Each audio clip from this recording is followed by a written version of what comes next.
Not even the co-main event tonight is pretty mental. And the reason why it isn't is because, of course, we've got two championship fights coming up. So obviously the flyweight champion, Brandon Moreno, is going to be defending his belt against Pantoja, which is going to be a great fight. Really close fight as well. Really interesting fight because Pantoja has beaten Moreno twice. So the fact that there's a real history between these two just adds that extra level of intrigue. So the co-main event tonight is really seriously juicy. And then, like, the main event, I feel comfortable in saying that Volkanovski, for many people, and I think myself included, is the pound-for-pound best fighter in the world right now. When we saw him take on Islam Makhachev, that really was a battle of the two best pound-for-pound fighters. Of course, you can include John Jones in that equation as well. John Jones is going to be in the run-in. I would say outside of John Jones, though, there's probably not too many names that would come to mind that would compete against Volkanovski. Well, he main events this card. You know, maybe he doesn't have the star power, right? Certainly no Conor. But if we're going to talk about technical ability and we're going to talk about actually sitting down and watching the very best of the MMA world, that is exactly what is being served up tonight. So the main event tonight, Alexander Volkanovski, very dangerous, very explosive, elite cardio, elite speed, elite power. He is proven. He's 12-1 in the UFC. And his only defeat in the UFC coming to Islam Makhachev, who, as we just said, is right in that conversation for pound. But you have to remember that when Volkanovski faced Islam Makhachev, he went up in weight. So he moved up in weight. He went to a weight that is maybe not as comfortable with, certainly not as experienced at, and really gave Makhachev a run for his money. In a few people's eyes, won that fight as well. So we are going to be seeing Volkanovski tonight. I know many of you are not going to be familiar with Yair Rodriguez. And at first glance, this might feel like someone that's just, next in line, being fed to the champ, blah, blah, blah, blah, blah. This is not that way, because Yair Rodriguez is a fantastic fight. He's 10-2 in the UFC.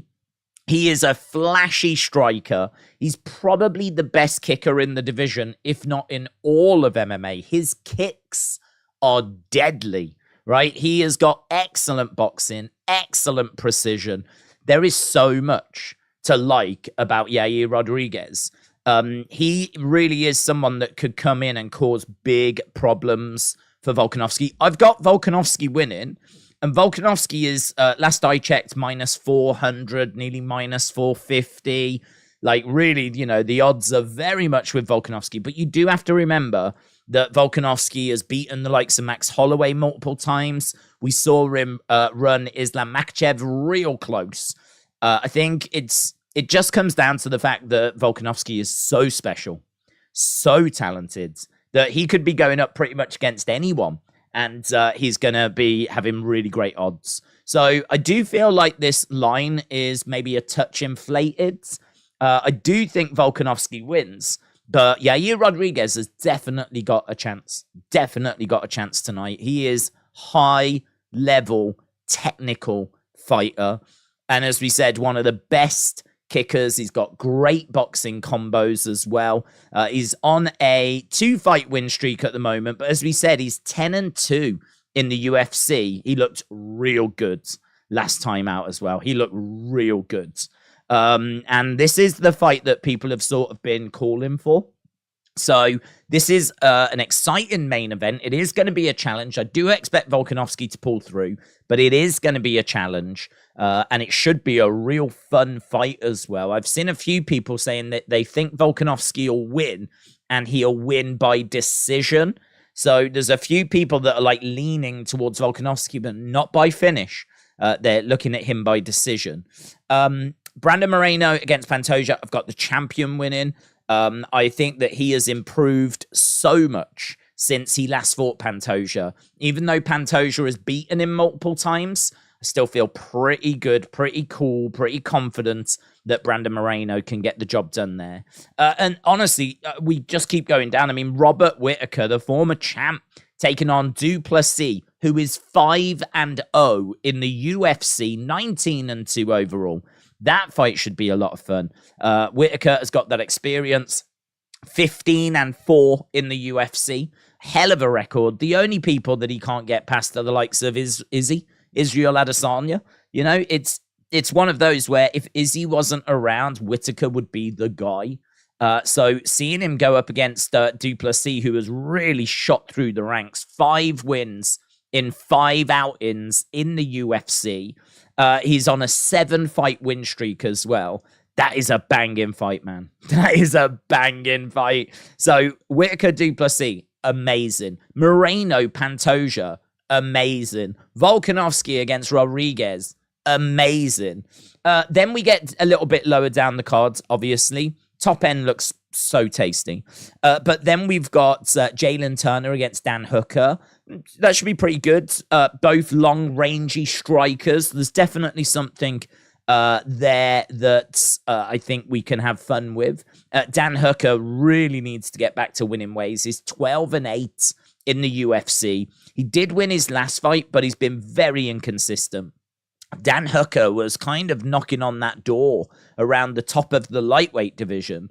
And then he just dropped like a stone, started to really lose some big fights and just plummeted like a stone down the rankings. He's taking on Jalen Turner, who's 6-3. He missed weight as well, Jalen Turner. Missed weight. That is a big talking point coming into this fight, is the fact that he missed weight and 20% of his purse is going to get paid to Dan Hooker. Hooker might need to go to his wrestling. I don't think standing and striking with Turner would be the wisest way forwards. So Dan Hooker might need to turn to his wrestling there.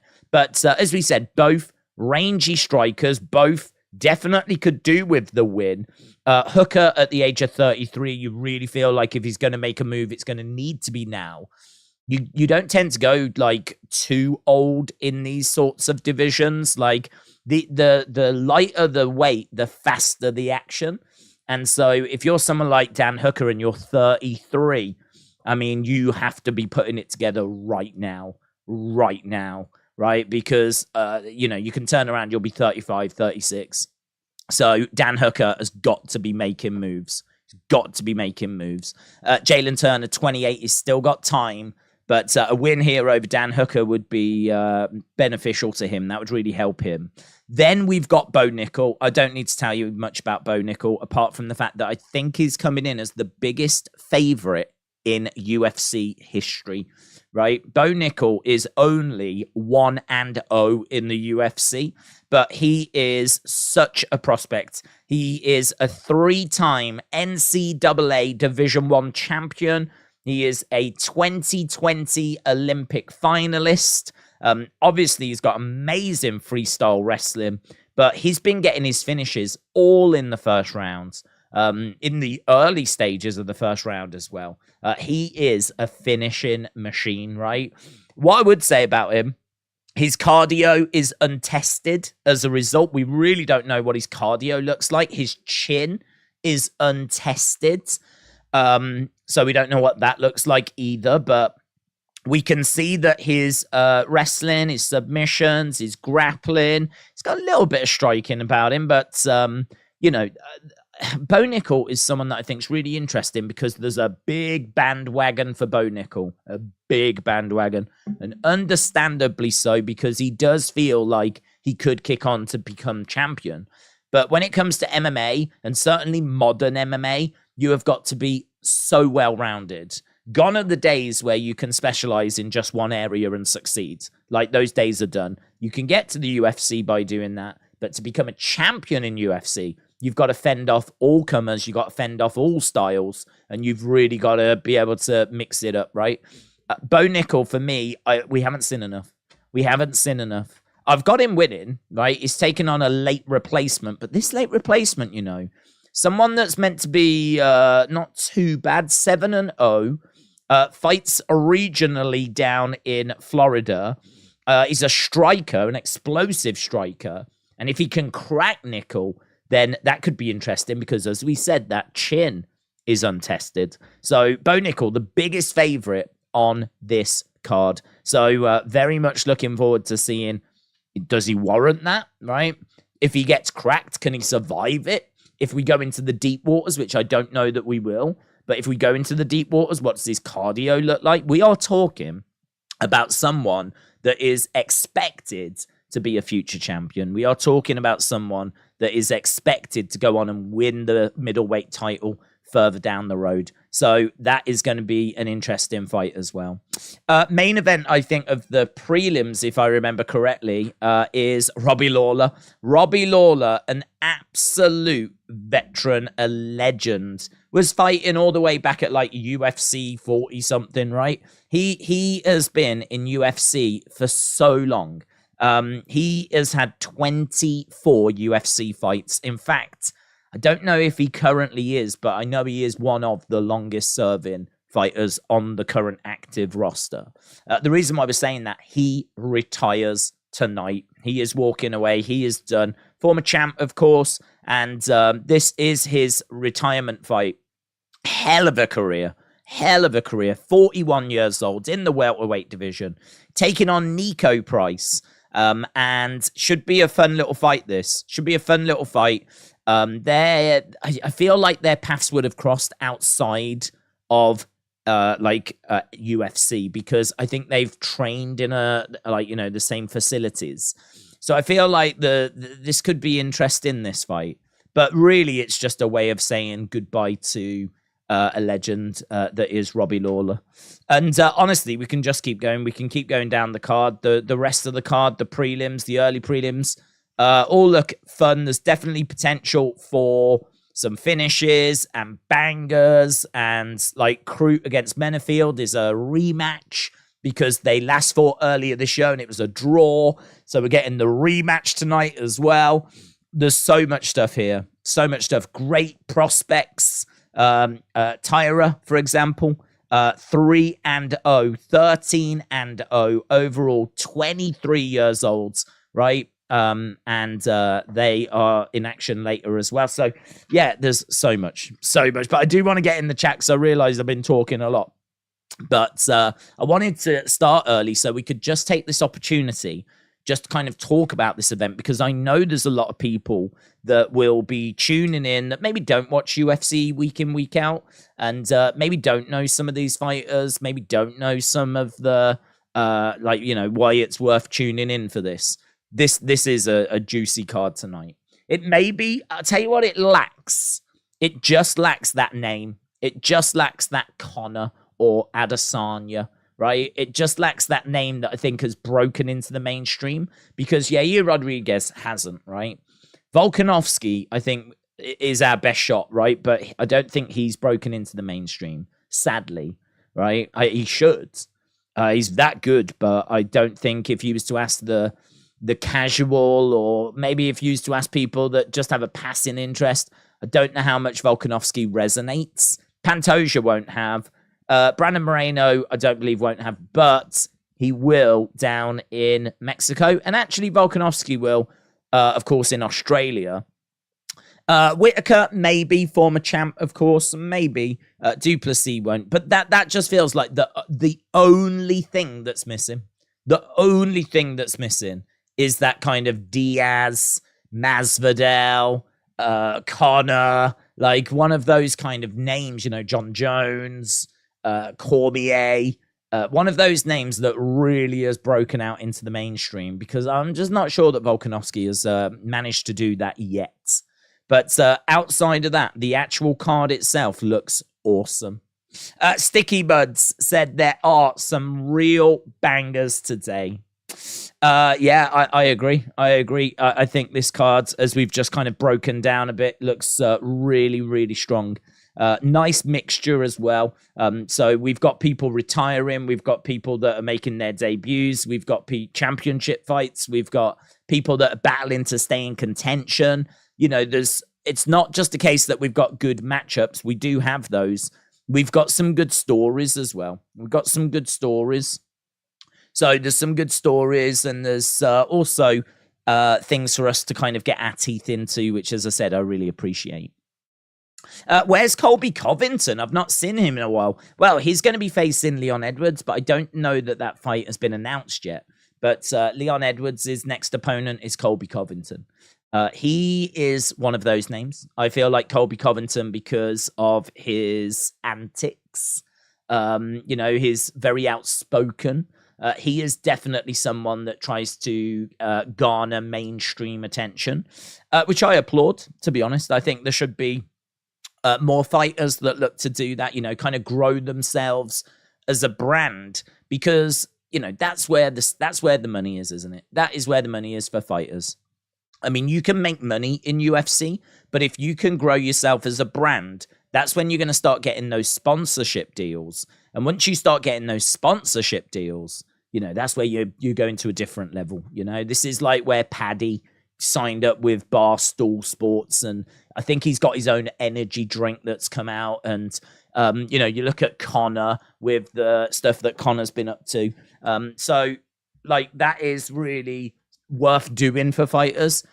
To be honest, I think it can be a little bit difficult because fighters are so focused on their training. I can understand that being all-consuming. I suppose you've just got to surround yourself with really good people that know what they're doing and that can really help.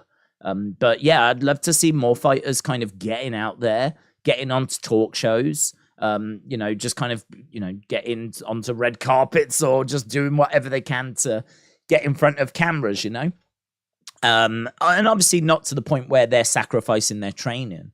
But I just think that will help the sport grow.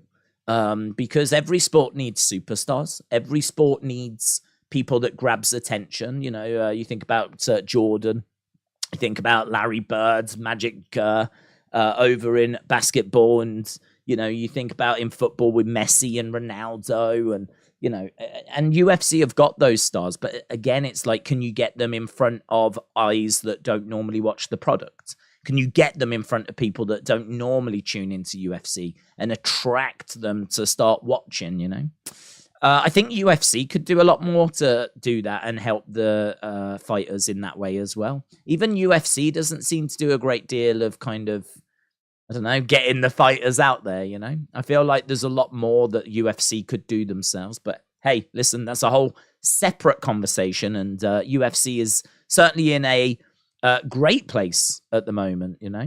It does feel, though, just to wind this conversation up, it does feel like those days of Ronda and Conor and Diaz, it does feel like there is something missing compared to those days. It does feel like when we're getting to these big shows, there is, as we said, that big name that's maybe just not there. And obviously we've seen a lot of big names leave. Or Conor's been very inactive. Khabib obviously called it a day. Ronda called it a day as well. And she was a decent name. I mean, she definitely resonated with people that don't watch UFC.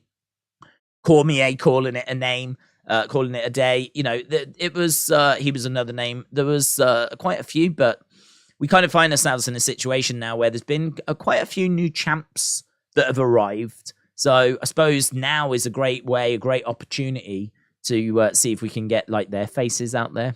But as we said, that's one for the UFC to worry about, not for us. Ken said, I love my guy Volk, but I love an underdog even more. Let's go, Yair. This is your future becoming reality. Take that belt, says Ken. I like that. I really like that. LA Dark Knight said, to be fair, Adesanya and John Jones are known by all. Yeah, that's true. I would say, though, I mean, look at how active John Jones has been. I mean, one fight in how many years? So, you've got a pay-per-view every single month. So that is what we're struggling with. You're absolutely right. John Jones is definitely a name that's out there. Adesanya does a great job of getting out there. I think Sean O'Malley would do well getting his name out there as well. I feel like Sean O'Malley with his YouTube channel, he tends to pop up as well in vlogs and things that people are doing. So definitely feel like there is some potential that's out there as well.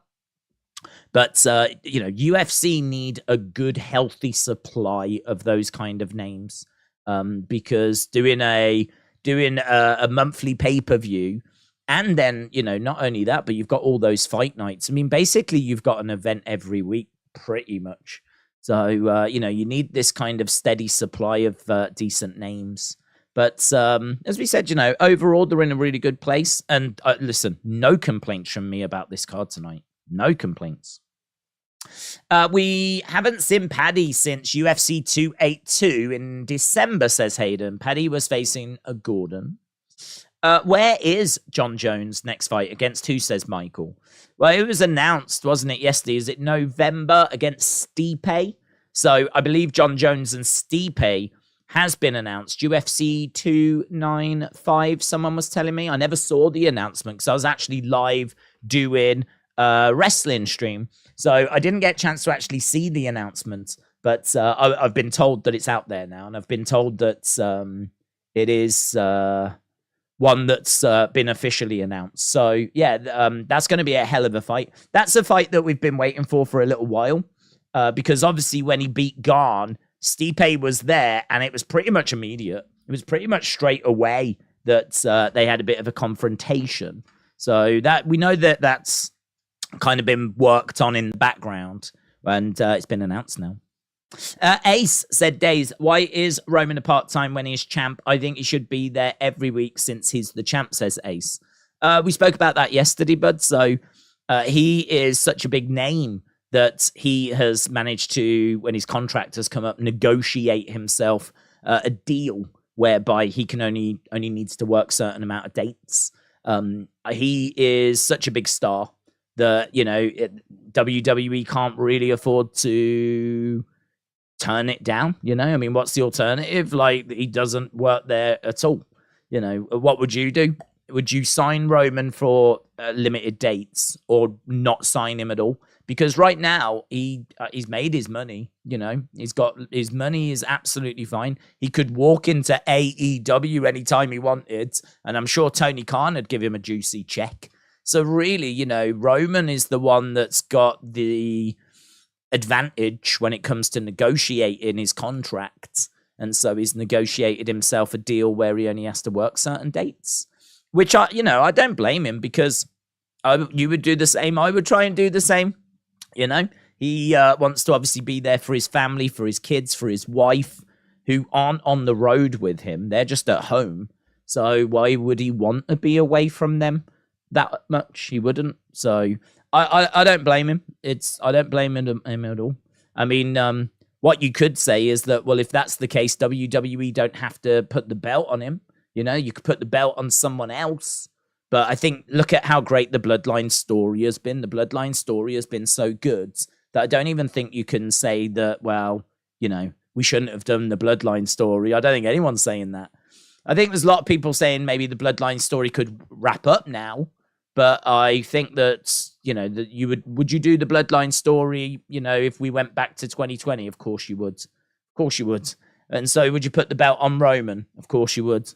And if Roman came to you and went, right, I'll sign a contract, but it's, you know, I'm only going to do a certain amount of dates, would you, or I'm going to go, would you sign him to a few dates, or would you let him walk away? You'd sign him, wouldn't you? So it's one of those, like, he's managed to get himself into that position, into that situation where he's the one with all the chips. He's the one with all the power. He's the one with that can negotiate that kind of a deal. So, I get it. I understand it. It doesn't bother me. What does bother me is I would like to see the belt defended more. You know, I think if he is going to work certain dates, then I don't know if having him work just tag matches has been the right way forwards. Like, if he's going to work certain amount of matches every year, shouldn't they be championship matches? You know? But then again, it comes back to, well, the story has been so good. Would you want to mess with the story? So there's a bit of a balancing act, isn't there? You know? Kian said, Days, hope you're well, having a good stream. How's the weekend been? It's been very good. Thank you. Appreciate it. Yeah. Looking forward to the show tonight, of course. Right. I think we're up to speed with the chats. We should be going over to the prelims in around about 4 minutes. As we said, we've started early. so that we could do that little breakdown, which I think is worth doing.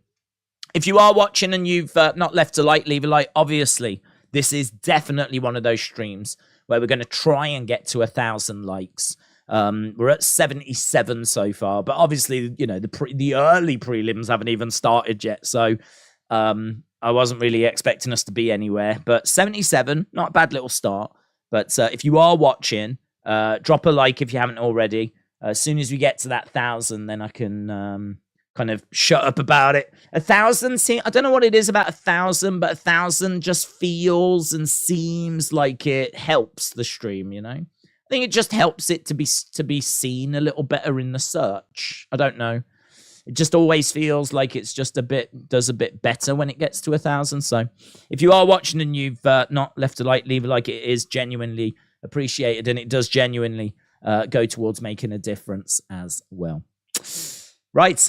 What time is the bell time? What time is the bell time? Well, first fight will probably be pretty soon as we start the early prelims. Early prelims will be in 3 minutes. So, and then we'll be up and running, right? And I would imagine we'll pretty much go straight to the first fights. I think there's 4, if I remember. Let's go UFC. I think there's 4 early prelims. We'll have a little look. Obviously, this can change with fights dropping out and all that kind of stuff. So we've got 4. So we're going to be starting in 2 minutes, and then we've got 4 fights. That'll probably take up 2 hours. Each fight tends to get a half an hour time slot. So 4 fights. That'll take 2 hours. Then we've got another 4 fights. These are the prelims. That'll take another 2 hours, right? So it's going to be about 4 hours till we get to the start of the main card. And then the main card will have 5 fights on it. So really, that should, we should be looking that we're all done and dusted in about 6.5 hours ish, right? But obviously these things don't totally go to plan, and sometimes they can overrun, and sometimes there's other little announcements that get made, and blah blah blah blah blah. So yeah, it's going to be a bit of a long one. But I mean, look, this is not our first rodeo, so yeah, this is definitely something that I know many of you have done and with us before, and will be fully aware as to how this is going to play out. I'm just waiting for this prelim thing to start. At the moment, it says that it's still ticking down, so hasn't quite started yet. I'm just keeping an eye on it. I'm impressed you remember the exact date, says hello, don't know. Dave, SmackDown was all right, goes, except for the trial of the Tribal Chief, which some people said took too much time. Edge Grayson match was good. What's your thoughts? I thought the trial was great. I wouldn't have given it less time. Honestly, I think if you're moaning about that, you just need to go and touch some grass. I think you need to go outside. You need to go and just touch some grass, get some sun on your face, and just take a deep breath, right? Because that segment, I think, went half an hour. So I think it did actually overrun. I think it was potentially meant to go 20 minutes, but are we really going to be upset that segment overran by 10 minutes? Is that really something that's worth getting upset about? That a segment overran by 10 minutes. And especially a segment that I thought was as good as what that was. I really enjoyed it as well. Maybe if it had been Maximum Male Models against Hit Row that was meant to have 20 minutes and it ended up going half an hour, then maybe I could understand. And then maybe I'd be like, yeah, I get it, right? But a segment like that where we're seeing Roman with tears down his face and he's going down to his knees, and he's giving the Ulafala over to Jey Uso, and all that emotion and everything. Like, some of the visuals in there were very powerful. Even Solo looking at the Ulafala, the Chili's, I found out his name, and looking at the Ulafala and thinking about giving it back to Roman. Like, there's a lot of good little stuff, good things in there. And they had to beat Jimmy down brutally so that he goes to hospital, right? So that beatdown had to be intense because, this is part of the reason why Jay got fired up and came back later in the show. So, You know, they had to fit quite a bit into that supposed 20 minutes. Ended up going half an hour. If you want to moan about that, that's fine, right? I ain't moaning about it. I thought it was great. And yeah, I enjoyed Grayson against Edge. I thought that was pretty good as well. Grayson against Edge, I thought was fun. I can't say that I was like massively crazy about it, like losing my mind kind of crazy about it. But yeah, I thought it was fun.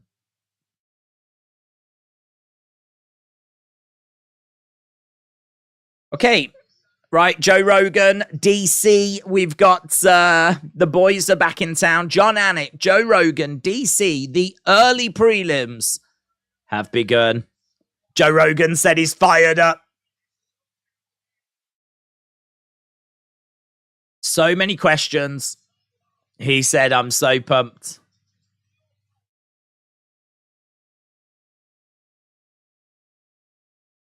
DC said, you get a feeling of just how big mixed martial arts can be. It has been building towards this.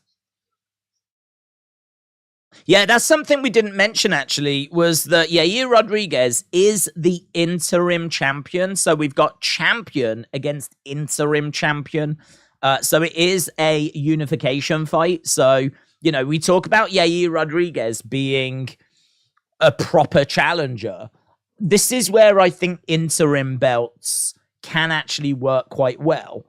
I know that when there was a lot of question marks around the interim title fight because, you know, Volkanovski hasn't really been like inactive for any extended period of time.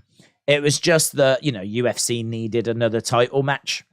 So they just went a bit pro wrestling and, you know, found a way of jazzing up a fight with a bit of a stipulation.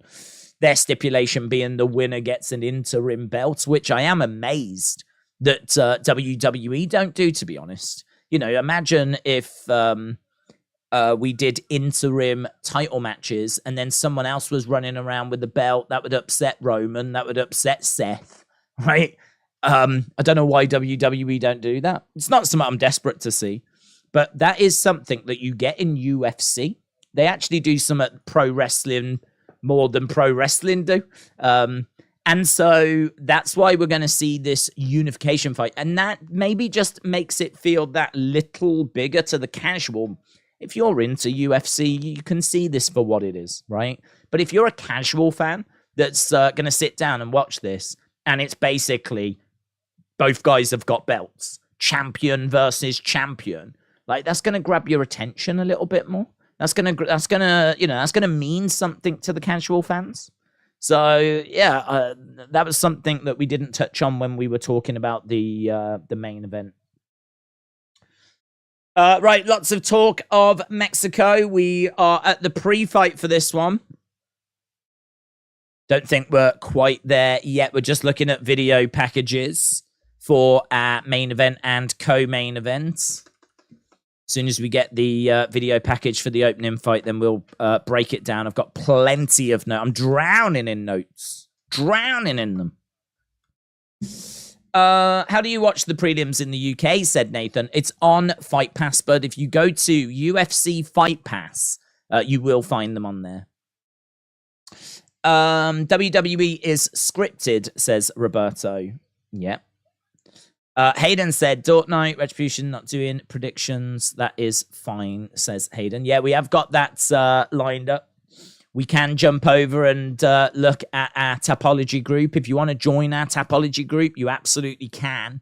If you go to Tapology, create a profile, make your predictions, and then join the Wrestling Days League. We've got nearly 300 people that are playing. And obviously, we will reference this throughout the evening as well. So we will keep an eye on that as things continue to unfold. William said, I used to be a casual lover of women. Then I got old and I am settling down. Oh. The Critic said, what's up, Days? Critic, shout out to you. Hope you're well.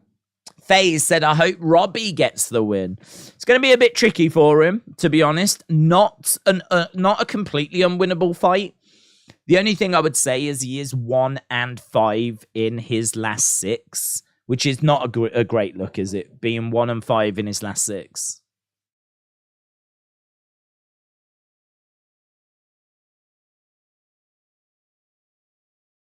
Wow, hand-painted belts for Yair Rodriguez. They just showed an image on screen and it looked awesome.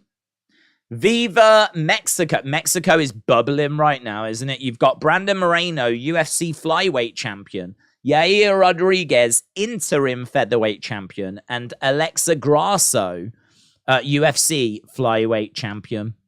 And obviously, they're going to be building the Performance Institute in Mexico as well. So things in Mexico just going from strength to strength to strength. I'd love to see UFC build one of those PIs in Europe. Certainly in England, but I'd love to see one in Europe. The rise of Mexican MMA. They've got to be going there. The question was asked of Dana, have you got plans to go to Mexico? And he, you know what Dana's like on those press conferences, is a little bit like, no, you know, we'll see, blah, blah, blah. They've got to, man. They've absolutely got to. Even if it's just a fight night, why would you not go there? Why would you not go there? I just remembered to make my picks on Tapology, said FaZe. Days, have you ever played Magic the Gathering? Someone has found the One Ring card that's worth $2 million. I haven't, to be honest. I don't really get time to play like those kinds of games. I don't really get time to play any kind of games. But a couple of years ago, I did... I don't know. I really got into a couple of board games. There was a couple of board games that I was playing. I was like, I think what it was for Christmas, we played Clue in America, and it sucked. It was so boring. It was rubbish. It made me go, what other games are out there? Because I'm never doing this again. If we are going to play like a family game at Christmas, I ain't playing this. So I started looking at like what other games are out there, and when you start looking, you go, geez, like it's just amazing. Like some of the stuff that's out there. Turns out it's not just Cluedo and Monopoly and Scrabble. There are other games. So I kind of fell down a rabbit hole for about 3 months as I was like looking at bits and bobs and bought a few things. But I've never got to play Magic. I think that's a little bit Dungeons and Dragons-y, I think. And I ain't got that kind of time, you know. UFC board game would be pretty sweet, to be honest. Right, let's break this down because we have got the ring walk. So it is going to be Kirk against Ribovics. Ribovics is an aggressive striker, but can be wild at times. Norton won in the UFC, lost his debut. He should out-volume Kirk. He is a high-paced fighter with power in both hands. He fights hard, but can be taken down easily. Good calf kicks. Switches stances, throws good combos, gets back to his feet when he's taken down. He's got good overall pace, overall pressure. There's a lot to like about Ribovics. He's coming in as a -195 favorite. And actually 83% of people on Tapology have picked him, have gone with him, right? Kirk is a better grappler. He's someone that should keep and maintain his pace right till the end of the fight. He's 1-1 in the UFC. Lost his last fight to Jackson in March of 2022, so we haven't seen him in quite a while, to be honest. Making his lightweight debut, he's got a very Conor-like stance and Conor-like movement in and out of range. Low volume, but he is tall, lanky. He's got good Brazilian jiu-jitsu, potentially a live dog. He's got fast, powerful kicks and a nasty straight right hand. Ribovics has got 6 first-round finishes, which I didn't know. They just put that up on screen as he's made his way down. 6 first-round finishes. He steps inside the octagon, and we're just waiting for Kirk to make his way down. I've got this as being quite a close little fight. Let me know in the chat which way you are going. Are you going with Ribovics or are you going with Kirk? Which way are you leaning? I think Stipe gets leg kicked to shreds by John, said John. He could do. I would be leaning John Jones winning that. Certainly with how impressive he was. He was just absolutely mind-blowing. His performance against Cyril Gane, amazing. Here's Kirk. Not a very long ring walk for Kirk. Kirk has made his way down. But you don't know what will happen until the fight plays out, says Aaron. Owen said, I'm about to go to an NXT live event. Oh, dude, have a great time. I'm jealous. I am going to go to one. I'm looking to go to America next year, next April. And I'm definitely looking to go to an NXT event. Actually, I haven't even looked to see where UFC are. I don't know if they've made any announcements. They might be around the Florida area. They do tend to pop to Florida quite a bit. Kirk has got 9 first-round finishes. He's finished 11 of his 12 wins, 5 by knockout and 6 by submission. He is a black belt in Brazilian Jiu-Jitsu. So he steps inside. Great reaction, and we're going to be underway with our first fight of the evening very soon. I hate the term 20 to 23. I say 2023, as I grew up in an era where we said it that way. It sounds like a media cringe word. Gen Z nonsense, says Raging Demon. Michael says Impact Wrestling Slammiversary, July 15th on Fight, pre-show at 7:30, says Michael. Whoa, look at that jacket by Bruce. Wow. Looks like he's just got that from like his grandma's house and he's just gone and ripped down some of his grandma's like wallpaper or something. Maybe he's been to like a cheap hotel and stolen the duvet and like turned it into a jacket. That's the kind of imagery, right? Think motel, cheap looking duvet cover with like some sort of like horribly dated pattern on it. Bruce Buffer's walked into one of them and gone, yes, that is going to be my next jacket. Right, we've got both guys getting their intros. Kirk at plus 130. I want to see how Costa would look like without juice, said FaZe. Dark Knight said, how long do you think Roman will be champ if everyone he fought needed to roll 2 6s with 2 dice to beat him? I'd say probably about the same amount of time that he's going to be champ anyway. Okay, here we go. About to get up and running. About to get underway.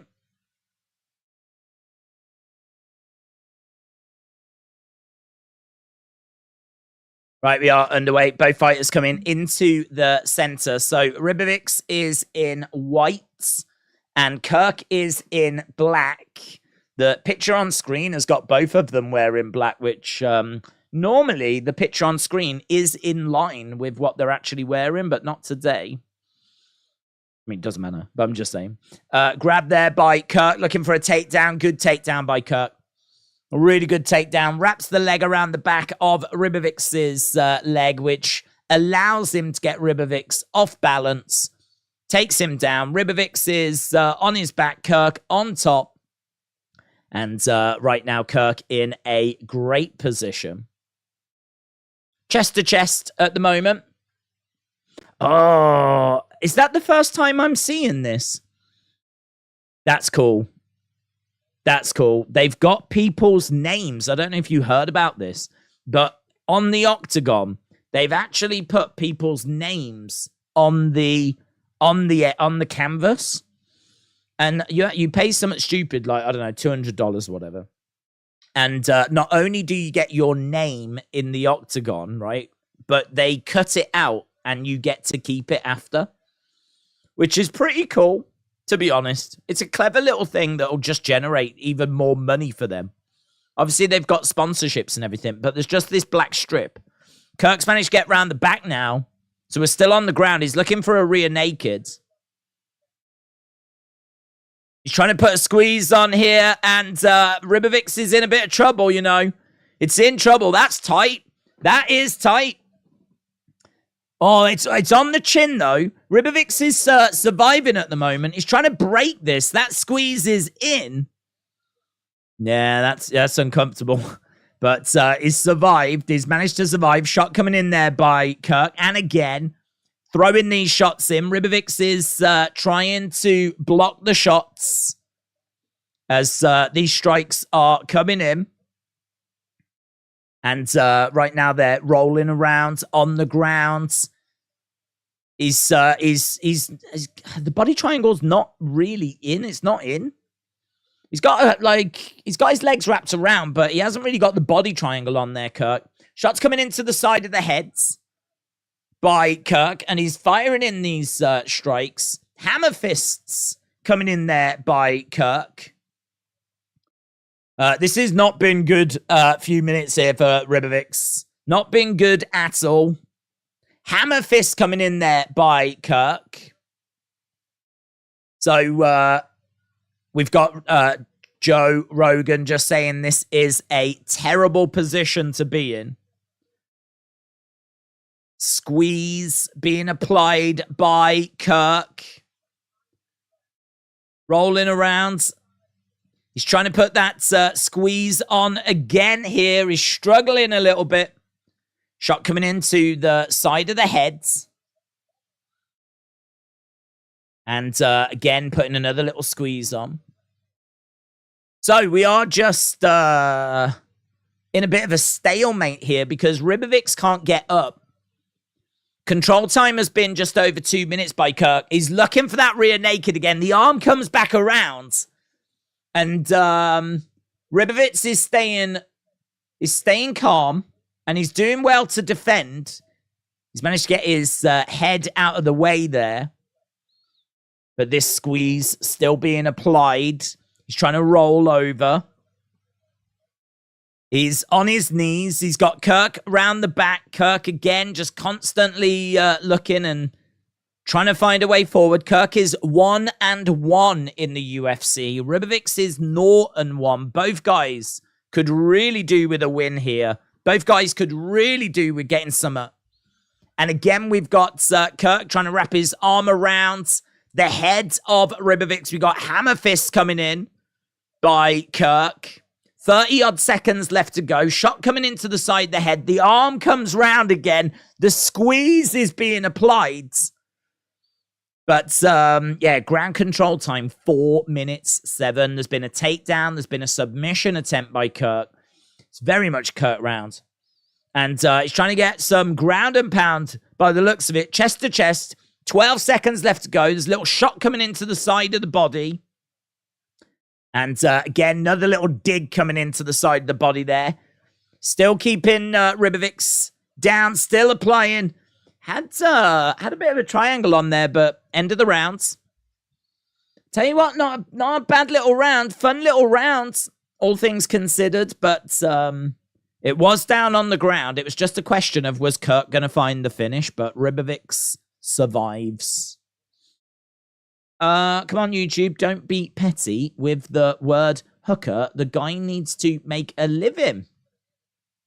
I've got hooker tonight with his super cyan hair, said Deep Roots. Yeah, that is quite the hairstyle. Hopefully it works for him. To be honest, he definitely needs to go on a bit of a win streak now. As we were saying earlier, this really looks like it could be the time for him to stand up and be counted, you know? This is the time where he needs to deliver. I would like to see an all-women's UFC fight card, said Michael. That would be good. That would be good. I'd like to see that as well. I think there's a lot of great women's talent, that's bubbling away.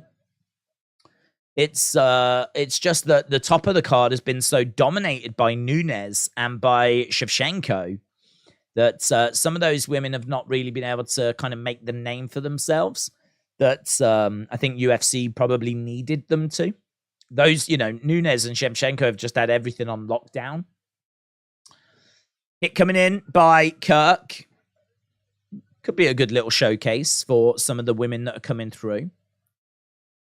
Oh, I'll tell you what, Ribovics' nose is down around and he's really letting those hands go right now. Shot coming back there. Lovely right hand by Kirk.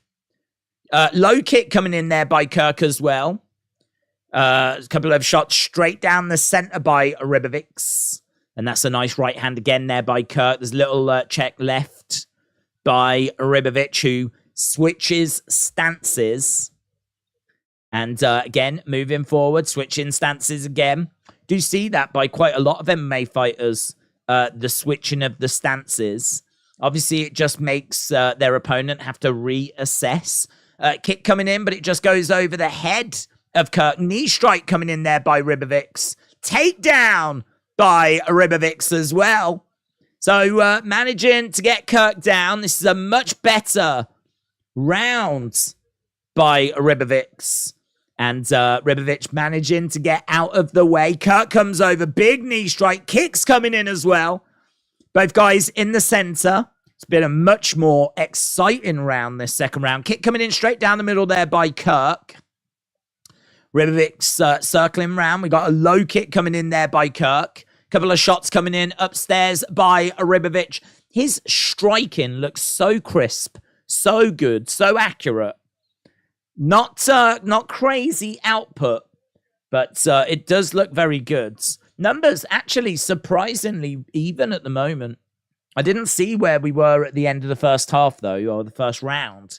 So I don't know if Kirk came in with some sort of lead, but got to tell you, Ribovics is looking good on the feet.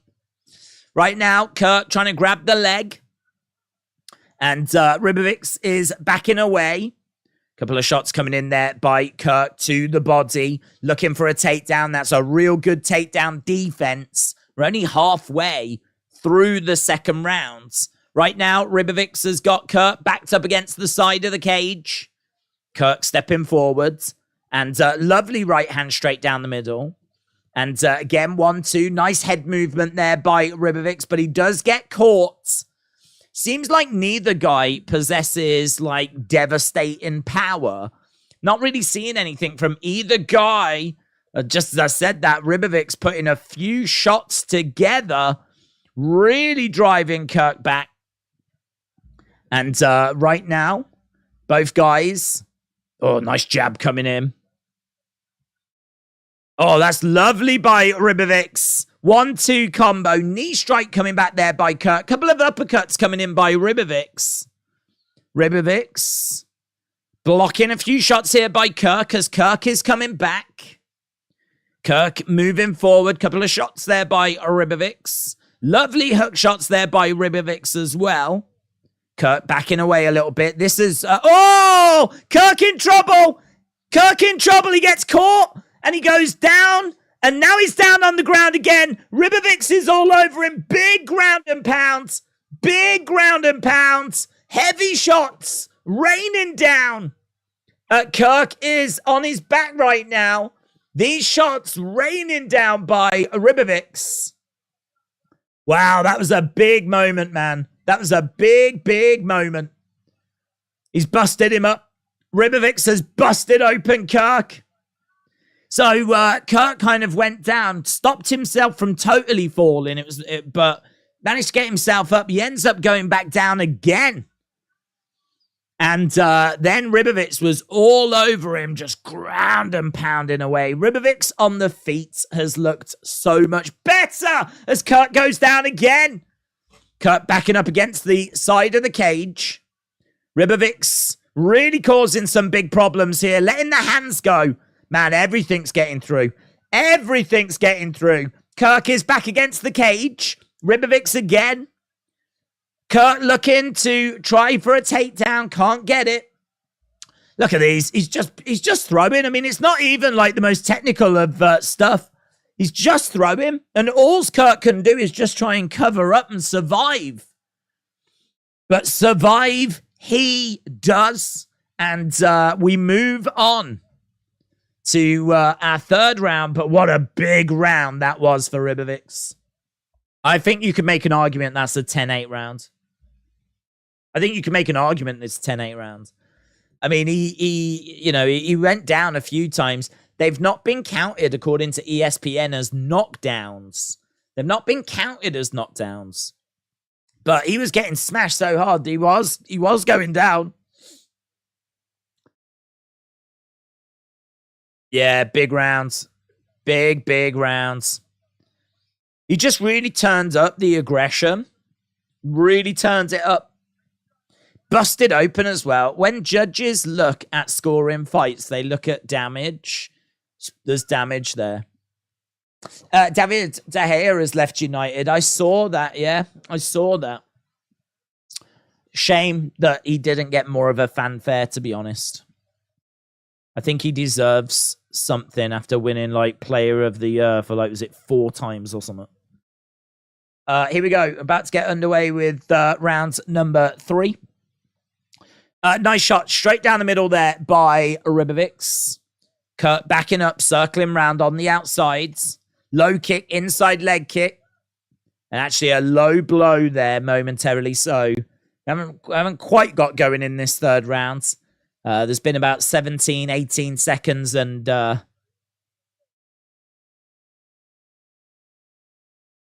yeah, DC just saying that there might be a little bit of strategy here by Kirk. You know, he took so much damage that, there's a little low blow in there. But this is going to allow him just to get some extra time. You know, he's obviously just had in between the rounds, but this is just going to give him that extra time to just have a bit of a breather. Referee going over to have a word with Ribovics. But actually, in all fairness, Kirk has not really took advantage of that to the way that I thought he would. Shot coming in there by Ribovics. Ribovics with a outside leg kick. Couple of shots coming back there by Kirk. Ribovics looking for a head kick. He's moving forward. Kirk backing away. Inside leg kick there by Kirk. Ribovics straight down the middle.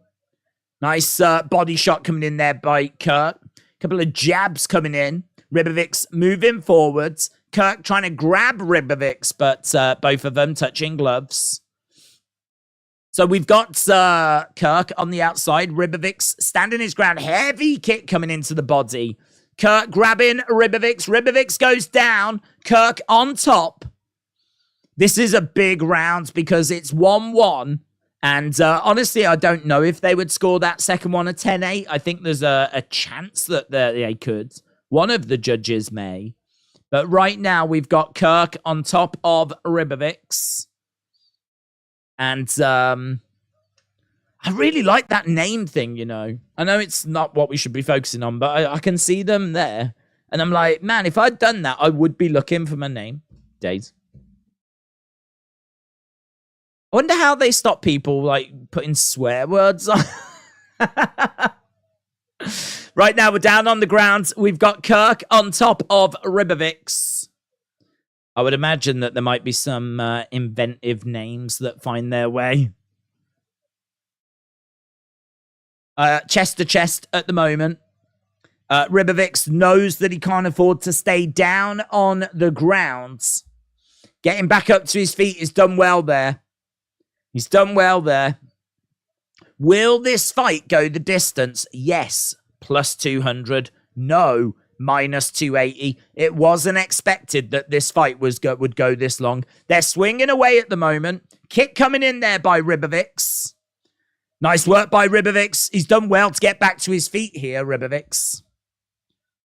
Backing away a little bit. We've got, right now, Ribovics is minus 130. Minus 130 for Ribovics. Oh, straight down the middle there by Ribovics as well. And he's catching Kirk. Kirk's got little to no defense. Very, very little to no defense there by Kirk. as these shots are just going straight in. Head kick landed there by Ribovics. Oh, beautiful right hand. Beautiful. Kirk goes down and manages to take down Ribovics. Oh.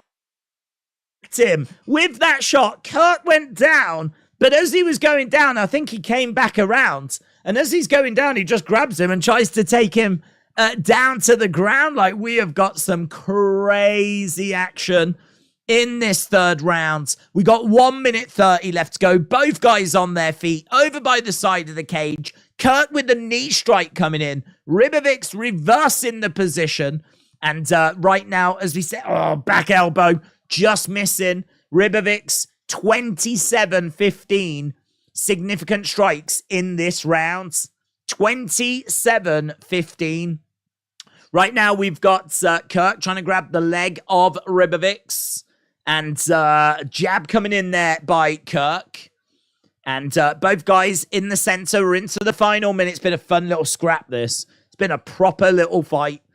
Ribovics throwing in some hammer fists. Kirk is down on his knees. And shots coming into the side of the head. Hammer fists coming in there by Ribovics. Kirk trying to... what have we got? Double wrist lock. Looking for an armbar, maybe, by Ribovics. Kirk. It's a real scramble. Right in the center of the octagon. They're both on their feet again now. Both back on their feet.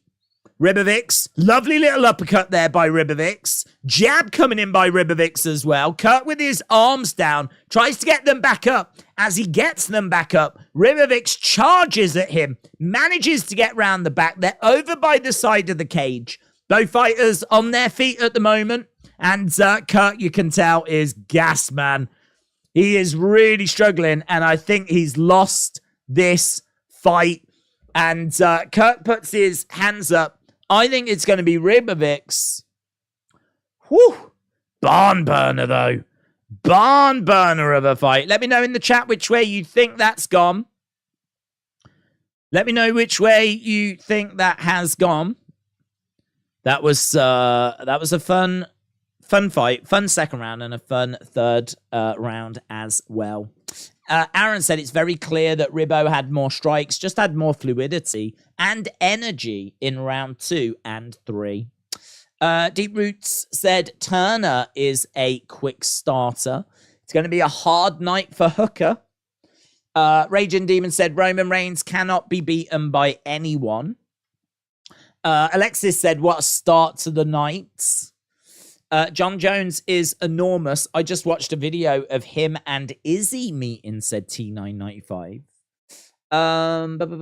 What time in the UK does it end? Whoa.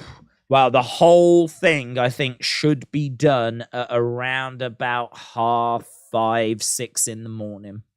So we are a long, long way.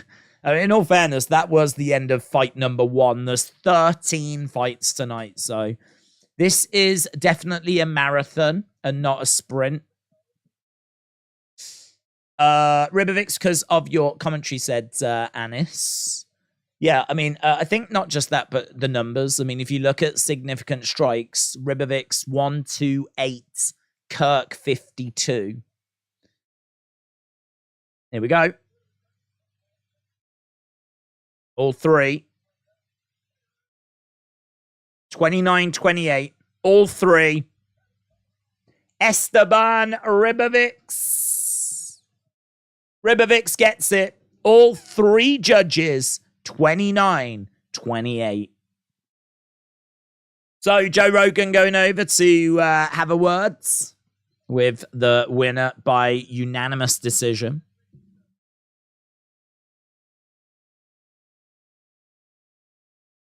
Fights out of Argentina, awarded a contract on Dana White's Contender Series. His record now is 12-1. He is 1-1 in the UFC. England under 21s won the Euros. I watched it. Yeah, it was on Channel 4. So tuned into that. Had that on as I was watching the Ashes. Ethan said, what are you watching this on? BT Sport? Because it's not showing. No, it's on UFC Fight Pass You do have to subscribe to Fight Pass. It's like $9.99 a month. But we try to watch UFC every week. And so the early prelims are always on UFC Fight Pass. Prelims are on BT. They will start in about an hour and 20 minutes on BT. Prelims in about an hour and 20 minutes. These are the early prelims. There's 4 of them tonight. 4 of them. Ribovics' cardio was the difference, says Brandon. Kirk was gassed after round 1. Giuseppe said, I think Jay wins. Handshake there by Joe to Esteban Ribovics, who is dancing away. Right, well, because that went so long, I'm guessing we're going to be going straight to our next fight, which is going to be Shannon Ross taking on Jesus Aguilar. Okay, so Ross is aggressive. He can put himself in some bad positions. He is... Hello? There we go. So he is aggressive. He can put himself in some bad positions. He is 0-1 in the UFC, and he lost his last 2 fights by knockout. He is a striker that does possess some power, some decent power. Very untested ground game. He is kill or be killed, and he does need the win, but there are some big question marks about if he is UFC caliber. As we said, 0-1 in the UFC, 13-7 overall. He comes into this as the underdog. He's taken on Aguilar, who is 6 of his 8 wins have come from submission. He is 8-2 overall, but only 0-1 in the UFC, losing to Tira back in February. Came through contenders and likes to mix it up. He's very good with getting takedowns. He averages nearly 3 takedowns a fight, but obviously we're looking at a very small sample size. Aguilar is the pick. He's minus 215 favorite. 90% of people on Tapology have gone with him compared to only 10% of people that have gone with Ross. So Aguilar is definitely the pick. This is in the flyweight division. You know what the flyweights are like. They're fast. They're exciting. And, you know, as we said, with Ross in particular, he is aggressive. He is kill or be killed. This could be fun. This could be fun. This could be a fight that could be a lot of fun. So I always enjoy watching the flyweights. And obviously we've got the daddy of the flyweights, Brandon Moreno, the champ in action in our co-main event. Moreno against Pantoja should be a fantastic fight in our co-main. But yeah, Shannon Ross against Aguilar, that fight coming up next. Getting your thoughts as to which way you think this next one's going to go. If you've had a little bet on it, who did you bet? Which way did you lean? Who do you think's going to pick up the victory? Also, if you're watching and you've not left a like, leave a like. It's genuinely appreciated. We always try to get about 1,000 during these streams. Certainly for these big monthly pay-per-view streams. And I don't know why, it just seems like 1,000 does make a bit of a difference. So as we said, it is appreciated as Aguilar is making his way down. Aguilar making his way down to the octagon and Wrestle with Andy. Shout out to you, my friends. Wrestle with Andy said, Days, do you think Ronda will return? I don't, to be honest. I don't think she'll return. I think that this, I don't even see why she would think she could return. Unless she's going to come back and just face a few names that are real low level, you know, those kind of names that we're really questioning as to whether they're UFC caliber or not. But to be honest, even if she faces them, she's been out of it for so long that if she was to lose one of those, like, it could really hurt her legacy. I sort of feel like her reputation is okay. It's okay. She took some heavy losses towards the end. You know, it wasn't a good look when she lost the title to Holly Holm and got smashed around. Really was like, you know, smashed around. She was all dazed, and then the head kick that ended it. And then she looked even worse against Amanda Nunes. So, she took some heavy losses at the end, but there's no denying what she did for female sports, what she did for female MMA. She blew the doors off. Famously, Dana said that he would never allow women in the UFC. And then it really wasn't long after that he allowed women in the UFC after seeing Ronda. Because, she's a easy on the eye. She's a good-looking girl. And she was a badass, man. She was cool. She was really cool. But the problem is that this game has moved on drastically for the women in particular. And so for her to come back now, like, she was picking up a lot of wins with, like, arm bars. Like, you're just not going to... We don't see arm bar wins as much anymore. People are savvy to that now. People, are prepared for that. They train in defending that. MMA is so well-rounded that, like, she will be found out with the striking. Her striking was never very good. She had good throws, obviously, because of her judo background. And she had the arm bar. But really, on the feet, she would get smashed. And in this day and age, I don't understand why she would think that she could come back now. Certainly not come back to try and be a champion. I mean, that is just not happening. But just coming back at all. Even like the low-level women, I would worry about her facing. I think this game has drastically moved on. Drastically. It's just a different world than when she was competing. So, I don't know, man. I think it's just noise. Unless they're going to give her an exhibition fight and really find someone. But that's not the UFC way, is it? Dana always talks about finding the current champions. He's not really interested in exhibition fights. He's not really interested in, like, bringing a legend back, It's not really what we do. So, I don't know. I can't see it. Ethan said, you earned a sub from me. Thank you very much. Can't wait for the main event. I really want Volk to get his rematch against Makhachev, says Ethan. He was amazing. I think that, for me, it's either Volkanovski or John Jones that's my pound for pound. I saw enough in Volk with him moving up in weight against Makhachev. I saw enough for me to think that, Volk is ahead of Makhachev in the pound for pound. I know Makhachev won, but it was so close at Makhachev's natural weight that, that was enough for me to go, okay, yeah, I've got Volk ahead of Makhachev. I don't know about John Jones, though. But yeah, if Volkanovski feels like he knows what he needs to just tweak, improve, and feels like he could get the win, yeah, I'd love to see the rematch as well. I actually haven't heard what he's been saying about a potential rematch. I don't know how he feels about a potential rematch with Makhachev, but I'd definitely be down for seeing it.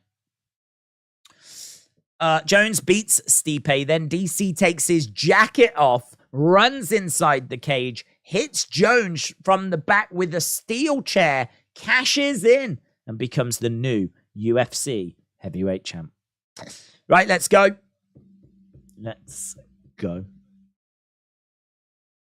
Right, round one, we are underway, and a big shout out to everyone that's dropped a like. I can see we are sneaking towards 200. Low kick coming in there by Aguilar. And Ross with a kick coming in of his own. There's big overhand by Aguilar! He's done him! He's mugged him! Bang! Bang! That is great. Give him the $, baby. Give him the $. That is, you're going to be hard pressed to see a better finish than that. Think it was an overhand. Joe Rogan said he just got caught with a perfect punch. I mean, we haven't even hit a minute. Freaky fast finish. Let's have a look at it. Comes forwards. Bang. Bang. right on the button. Look at this. Straight over. Bang. Oh, my God. His face. His face just caved in on itself. Oh, the replay's sick. Finish him. Oh, they're saying he's still not up, man.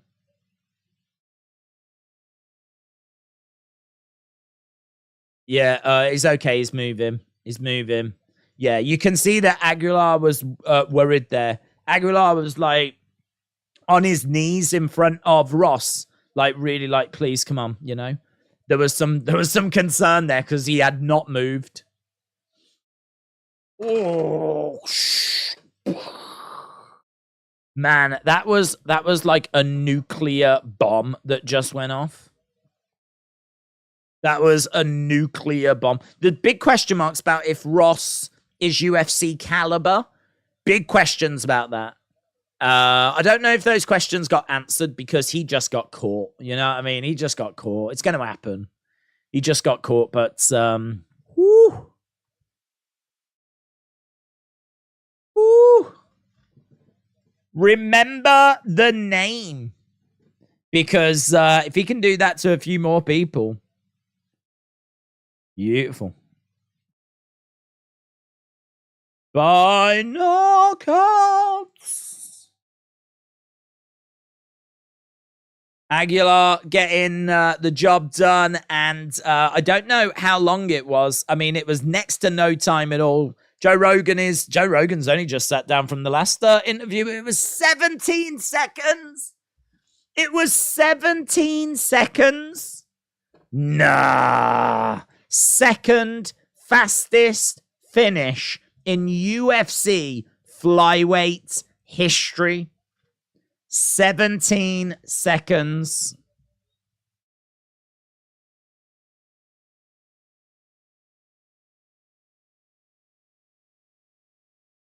Yeah, just going to have a look at a replay of it. I mean, you could show this replay like 50 times over. Bang! Oh, man. Do. Down he goes.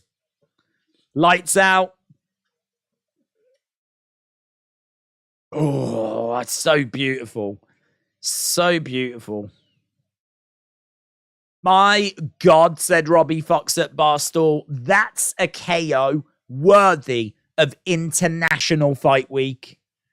Adam Martin said, wow, what a crazy knockout by Aguilar. It's funny because he doesn't look that scary. He sort of looks like maybe the manager of a fast food joint. That's the kind of vibe that I get from him. It's the kind of guy that, like, can I speak to your manager? He would come out. And, you know, you'd maybe have a word about how the burger's not hot enough. But, man, that finish. Brutal. I mean, listen, I've just decided the burger was hot enough. I've got no complaints. No complaints. Right. Those are the kind of KOs that take years off your life, says John.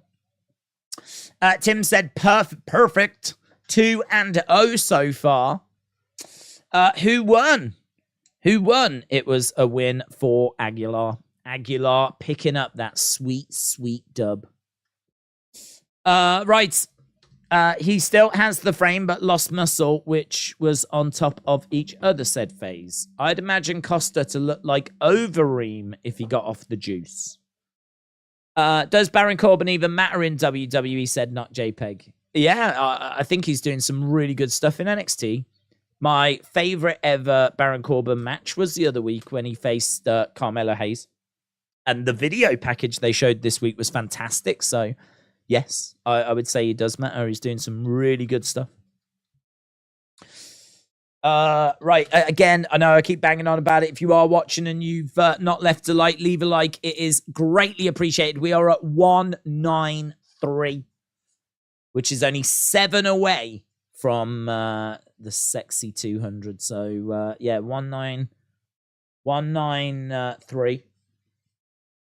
If you are watching and you've not left a Leave a like. It's greatly appreciated. Right, we are just at a slight break. Obviously, they give each fight half an hour time slot. That last fight ended in 17 seconds. Means that we've got a little bit of time to kill now.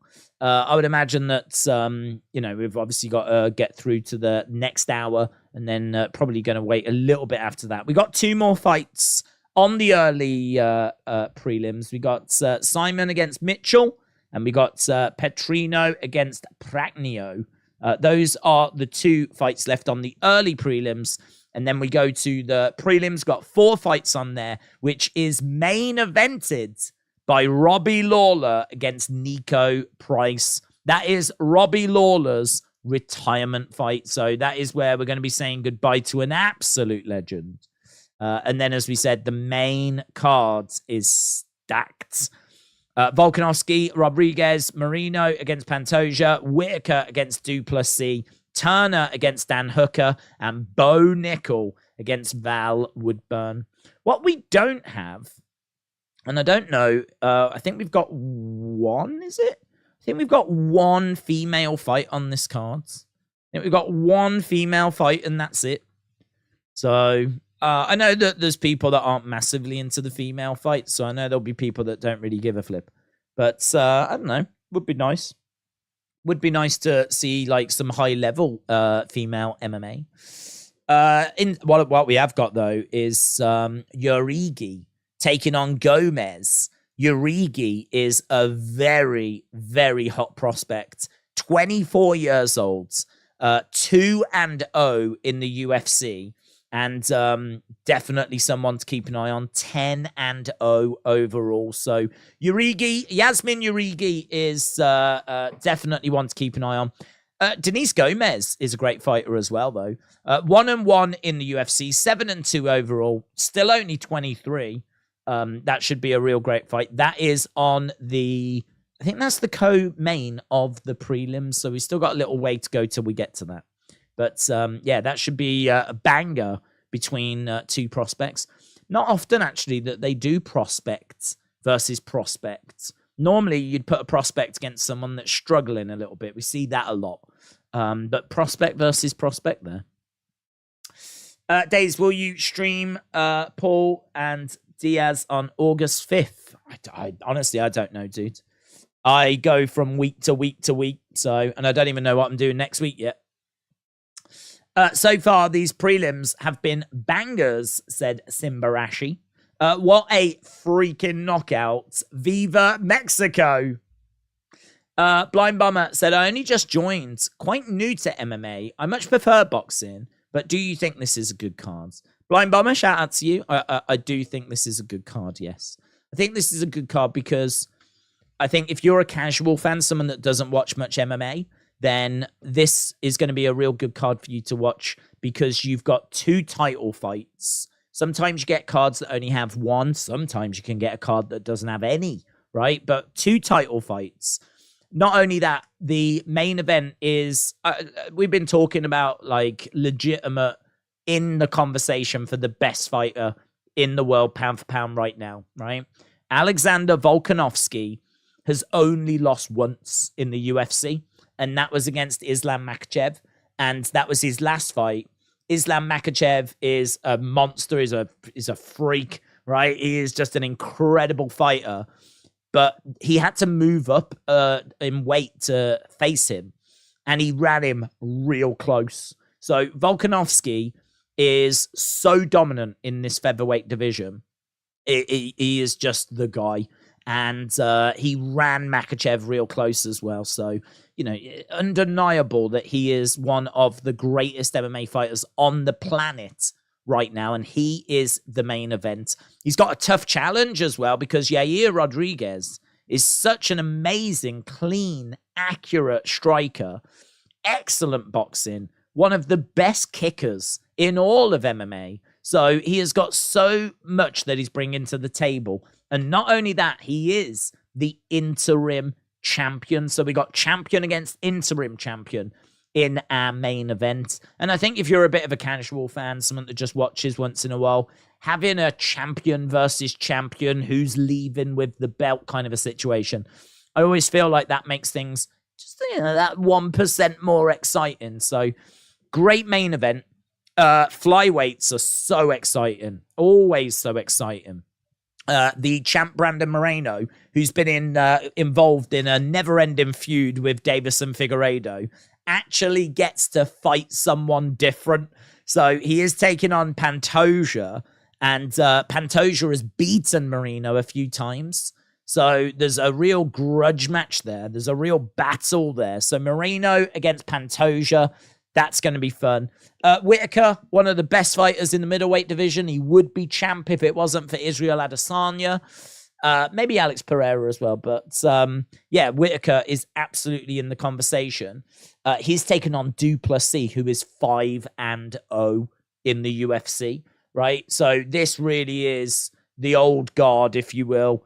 He's not that old. He's only 32, but he is a bit like the old guards, taking on this guy, 28, who's undefeated in UFC. He's got crazy power. That should be a real fun fight. Experience against youth. It's going to be power. It's going to be technique. There's going to be a lot going on in that fight. I'm really looking forward to that. Bo Nickal, believed to be a future champ. He's going to be opening the main cards. He's taken on Val Woodburn. Val Woodburn is a late replacement. Nickal is the biggest favorite in UFC history. He absolutely should win that fight. Bo Nickal should absolutely win that fight. I don't think that's really the question. I think the question is more, how good is he going to look? Because he's been winning it like really quick. He's been winning fights in the first round and in the early stages of the first round. How long can he keep doing that? Can he do that again tonight against someone who has got the ability to crack? And we don't even know what Bo Nickal's chin, it looks like. We don't even know, like, if he does get cracked, how's he going to take that? We have no idea. So that is going to be very interesting. We've got, I must admit, the fight on the main cards, I can get excited about all of those that I just said. The one that's probably I'm least excited for is Turner against Dan Hooker. But I still think that's got plenty going for it. And Turner missed weight, which means that 20% of his pay goes to Hooker. Hooker is a veteran. He's been around ages. He's had 20 UFC fights. He won his last fight. If he's going to make any moves, he needs to get the win here. So, that's going to be interesting to see, can he do it? Or is Turner going to get a decent win on a pay-per-view? Which way is that going to go? I would say out of all the fights, that's the one I'm probably least hyped for. But those are the 5 fights on the main cards. Robbie Lawler, a legend, 24 UFC fights, former champ and everything. He is going to retire. That is definite. That is not even a question. He is legit retiring. So he's retiring, and that's our main event of the prelims. But as we said, then you've got Yarigi against Denise Gomez. Both of those are massive prospects that are going up against each other on the prelims. That should be a great fight, prospect versus prospect. Jimmy Crute against Alonzo Menefield. That's a rematch because they fought earlier this year and it was a draw. And so they're going to do it again. That's how much of a banger that should be. They fought before and it was so close. It was a draw, right? You don't get many draws in MMA. So we've got that as well. Like, I could just keep going. The whole thing, it's a great card. But of course it's a great card because this is International Fight Week. And this really is one of those cards that they stack, right? Everyone knows that once you get to July and you get to International Fight Week, this is, in a way, this is like their WrestleMania. They actually do like a bit of a fan convention as well. Which they don't normally do. They only do it once a year. It's called UFC X, and it's where you can go and meet a load of the fighters, and you can like get into an octagon, pose with the belt, do like loads of stuff like that. So there's loads of activities and things that you can do if you go to, and it's in Vegas. We're in Vegas. It's obviously a great place for people to get to. It's a great place that people can go and have like a great time. You can go and do the convention, and then they make sure this card is stacked. And as we said, they've done a great job of it. The one thing, and I said it earlier, I'm not going to bang on about it. The one thing that I think it's missing is that big, juicy name. You know, that Conor name, that Khabib name, which obviously we can't have. That John Jones name, right? You know, that big, juicy name. I don't know that Volkanovski is that name. He is to MMA fans. If you're a UFC fan, Volkanovski is very much that name. But to the casual fan, to the person that maybe only buys Conor events, is Volkanovski going to do it for you? I don't know. I hope so. I hope this event does really well. It deserves to. It's a really good card. Bitblob, shout out to you, my friends. Really appreciate the support. Bitblob firing in his support. High-level female MMA fights are usually the ones that are one-sided. Holly Holmes defeating Ronda with that kick was huge. Probably the biggest female fight I can remember, says William. I think I would agree with that. There has been some big fights. Obviously, we've done Nunes-Shevchenko. We did Nunes-Ronda. But I don't know. I mean, like, Ronda went in as quite a firm favourite, in all fairness. I don't know if it might be big in retrospect. At the time, I think it was like largely felt like Ronda should be able to get the job done because she'd been unstoppable and she'd looked so good. But I mean, obviously now in retrospect, of course, you know, we know that Holly is one of the best boxers in women's MMA. We know that Ronda is not a striker, not a boxer. We know that that's one of her weaknesses. And we know that you start on the feet. So in retrospect, Holly probably shouldn't have been the massive underdog that she was. But, you know, you live and learn. But yeah, I think that I'm sure Holly Holm went into that as quite a healthy underdog. Right, let's go down. Days, I just discovered if you freeze a Snickers bar, they taste 10 times better, said John. You can't, well, they do sell frozen, like ice cream Snickers, don't they? Where they actually have like Snickers, but instead of the nugget stuff, whatever it is, they have like chocolate ice cream. They sell those over here. They're really nice. Really nice. Right, yeah, get in your thoughts. Do you think if I put my mind to it, I could carry UFC? Do I have the skill set? What do you mean by carry UFC? Do I think that you are the next Conor? Is that your question? I mean, I'm leaning towards no, to be honest, but then I don't know much about your MMA game. But I just get the feeling that if you was like a GOAT of MMA, I think I would probably be watching you on TV anyway. Mitchell is on an 11-fight win streak. He's got 12 first-round finishes. 12 first-round finishes. So, haven't got loads on Mitchell, to be honest. What I can tell you is that he has only fought a few times since 2016, but 2 of those times have been this year. He's making his UFC debut. According to this, he's on an 11-fight win streak. I know that he's won 6 by knockout and 5 by submission. Like, this is a guy that gets finishes, right? He is someone that doesn't tend to go the distance. He's taken on Cameron Simon, who's got crisp striking, good combos, very light on his feet, is 2-0 in the UFC, so not loads of experience. He's only 8-0 overall anyway. Won his last fight in March. Keeps a high guard, is a very exciting fighter who can grapple. He's only faced relatively low level of competition. He has a Muay Thai stance, and he's got lots of potential. So this should be a real fun one. Cameron making his way down, fighting out of South Africa. Cameron Simon, one of 8 South African fighters in UFC history.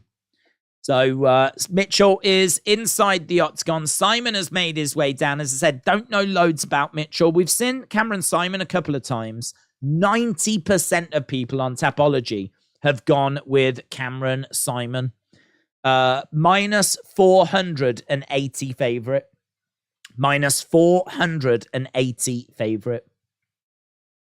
So he is made his way down. Terence Mitchell is, I believe, plus 350. Only 10% of people on Tapology give him a chance. But Cameron Simon, minus 480. Get in your thoughts. Get in your thoughts which way you think this is going to go. Simon is undefeated. He's got... He's finished 6 of his 8 wins, 5 by knockout, and he was awarded his contract on Dana White Contender Series. Tim said, I only figured out a few of the South Africans the last time that was mentioned. How did you get into UFC, said Bishop. I was just, to be honest, I worked in an entertainment store. And as I was growing up, there was obviously a bit of crossover with pro wrestling. So you kind of hear about it. I wasn't necessarily seeing it in the 90s, but I was hearing a lot about it through the likes of Ken Shamrock, who came into WWE, WWF as it was. And of course, we had the likes of Dan Severn as well, who came over. There was a few. So there was a bit of crossover between those worlds. So even at a young age, it was sort of something I was aware of. It was on my radar, but I never watched it. And then when I started working in an entertainment store and we were selling like videos and DVDs, I was like, I was starting to then actually see the products. And there was a few people that worked there that were into it as well.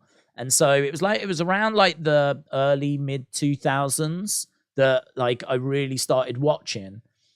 And then it was really getting around when Brock was in and when Anderson Silva was like at his peak. I mean, Silva is my favorite fighter ever. Anderson Silva, the spy. I mean, I absolutely love Anderson Silva. So like watching him, obviously Brock, again, that connection with WWE, it kind of all came out of that time. So it's a bit of like wrestling. It's a bit of like friends being into it. It's a bit of like just seeing the DVDs and the videos at work. It's just, just a few of those things. But once I was in and once I was watching, like, I suppose it's like wrestling, you're hooked, aren't you? In this day and age, I think kids watch pro wrestling, get into it, right? Doesn't mean that it's only kids that watch it. I think if you get into it as a kid, there's a good chance you'll stick with it. But adults, I think, if they're going to give something a go, I think this is what they watch. I think there are kids that watch MMA as well, but I don't know. You can see why Endeavor has got WWE and UFC because like they kind of cater very much to different markets, but there's also a crossover. There is also a definite crossover. Hence why Brock's gone between the two. Ronda's gone between the two. Riddle has been in both. CM Punk's been in both. Shayna Baszler has been in both. Like there's plenty of people that have competed in both UFC and WWE. Right, we are underway with the action, and immediately we've gone down. Is that a guillotine that's being applied by Simon? Looks like it is a guillotine. We're down on the ground. It is a guillotine. It looks quite moody as well because he's really forcing the head down. He's trying to get around the back of Mitchell. Mitchell doing a great job of making that as difficult and as uncomfortable as he possibly could. And he's actually managed to find himself on top of Simon. So right now we've got Mitchell on top of Simon. Simon is down. He's trying to keep Mitchell close. And there's no panicking here by Simon. Mitchell is making his UFC debut. So, you've got to think that the adrenaline is pumping. He's got to watch that arm. He's really got to watch that arm. He's got the arm. He's done really well there. He's got the arm.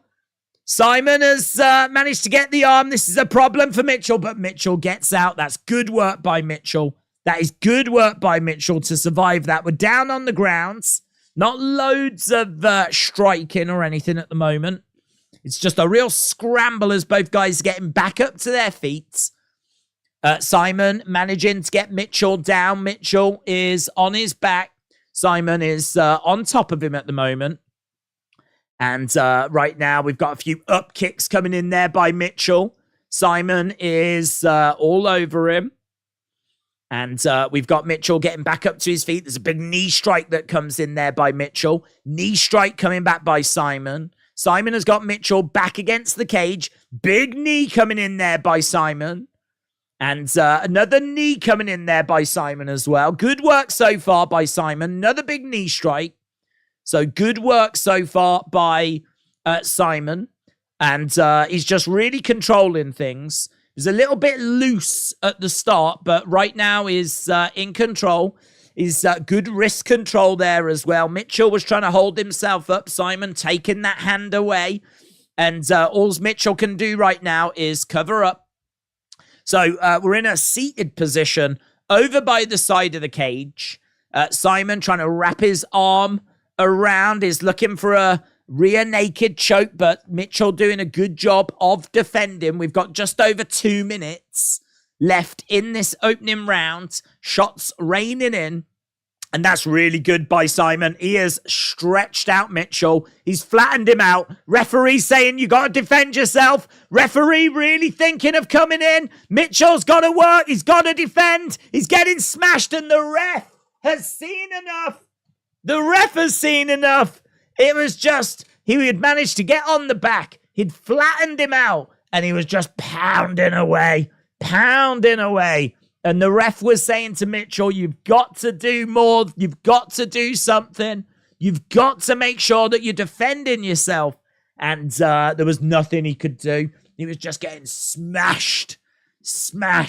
Bang, bang, bang. That's, all things considered, a pretty straightforward win for Cameron Simon. So Cameron Simon picking up the win in the first round.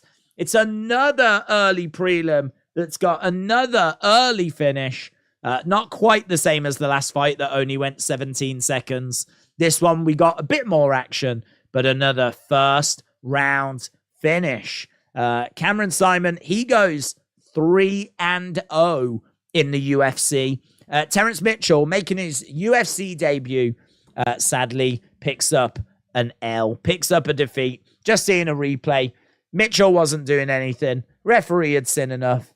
And that was all she wrote. Cameron is a dog that just won't let go, said Vicky May. I like him. Jordan said, where are my South African brothers? Let's go. Well, your brother just picked up a pretty sweet dub there. Bruce Buffer just doing the announcing that Cameron Simon has picked up the win. Still only 22 years old. Wow, what a prospect. In the bantamweight division, a great prospect.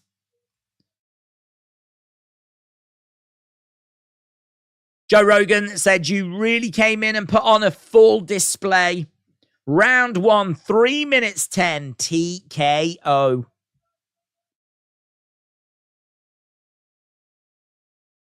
Cameron Simon said there was a lot of adversity in this camp.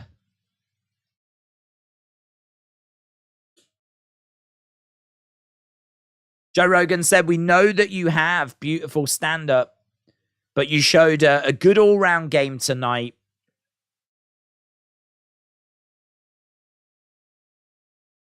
There are a bunch of soldiers coming from South Africa to take part in the UFC.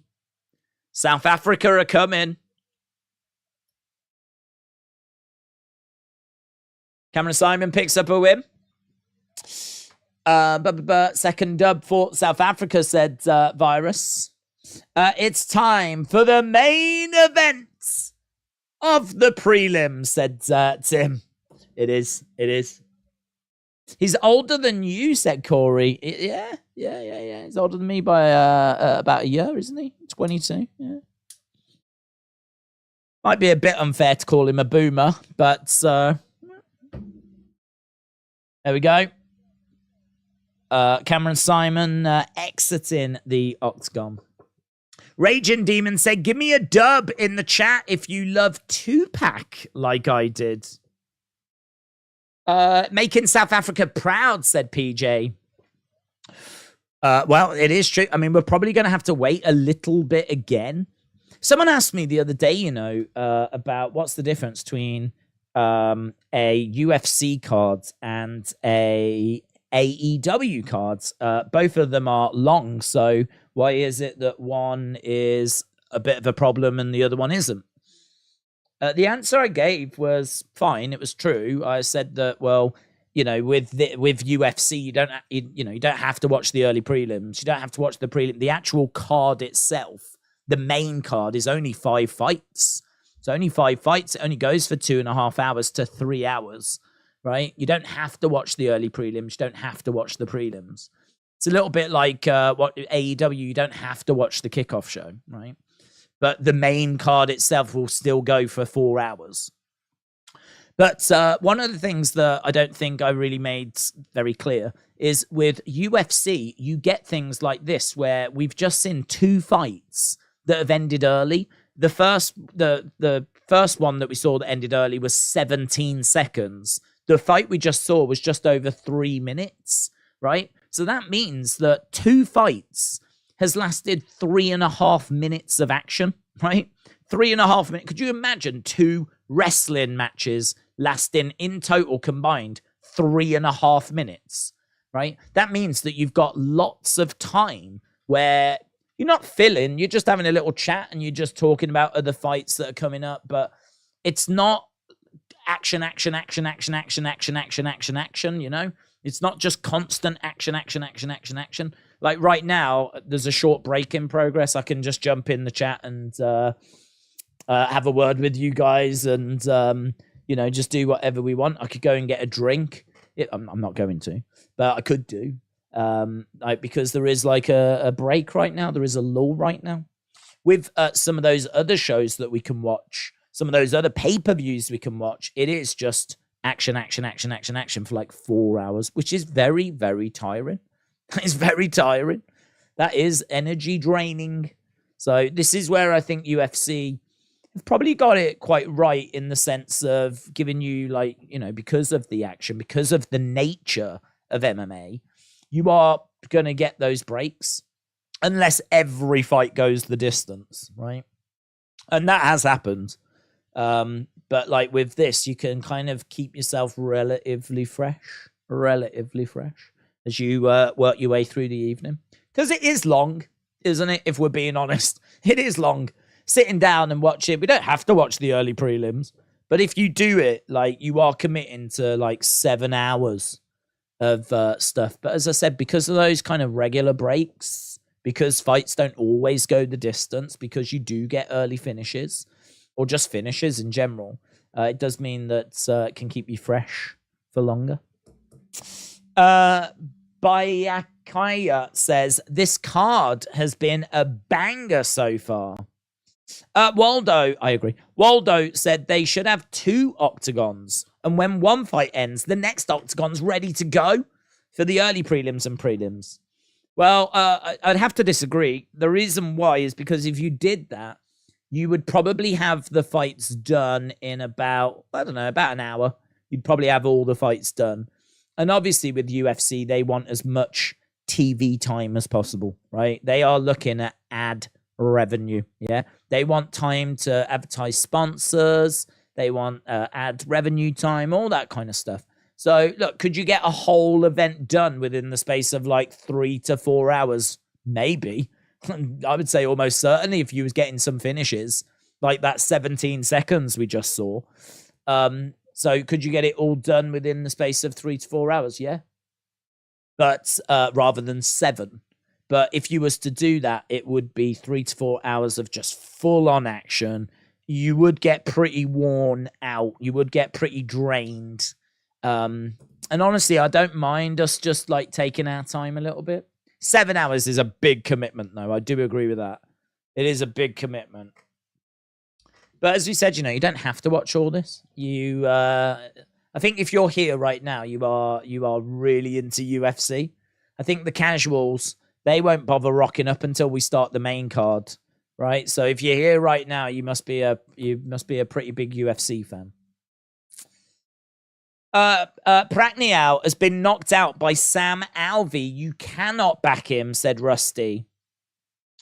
You don't want fights on at the same time. This isn't Wimbledon, said LA Night. Why are male indie wrestlers so insanely out of shape, but some, if not most females ones, look like fitness models, said T995. I don't know how true that is. I feel like I've seen quite a few female wrestlers on the indie scene that do not look like fitness models. I think you just get a real mixture on the indie scene, to be honest. Yep, a real mixture. Hey, there's an advert with Sean O'Malley. We were talking about Sean O'Malley. I don't know what that advert is advertising, but they are playing it in the T-Mobile Arena. Sean O'Malley on screen advertising something. Duplessis, it's hard to go against Whitaker. I'm torn, said Vicky May.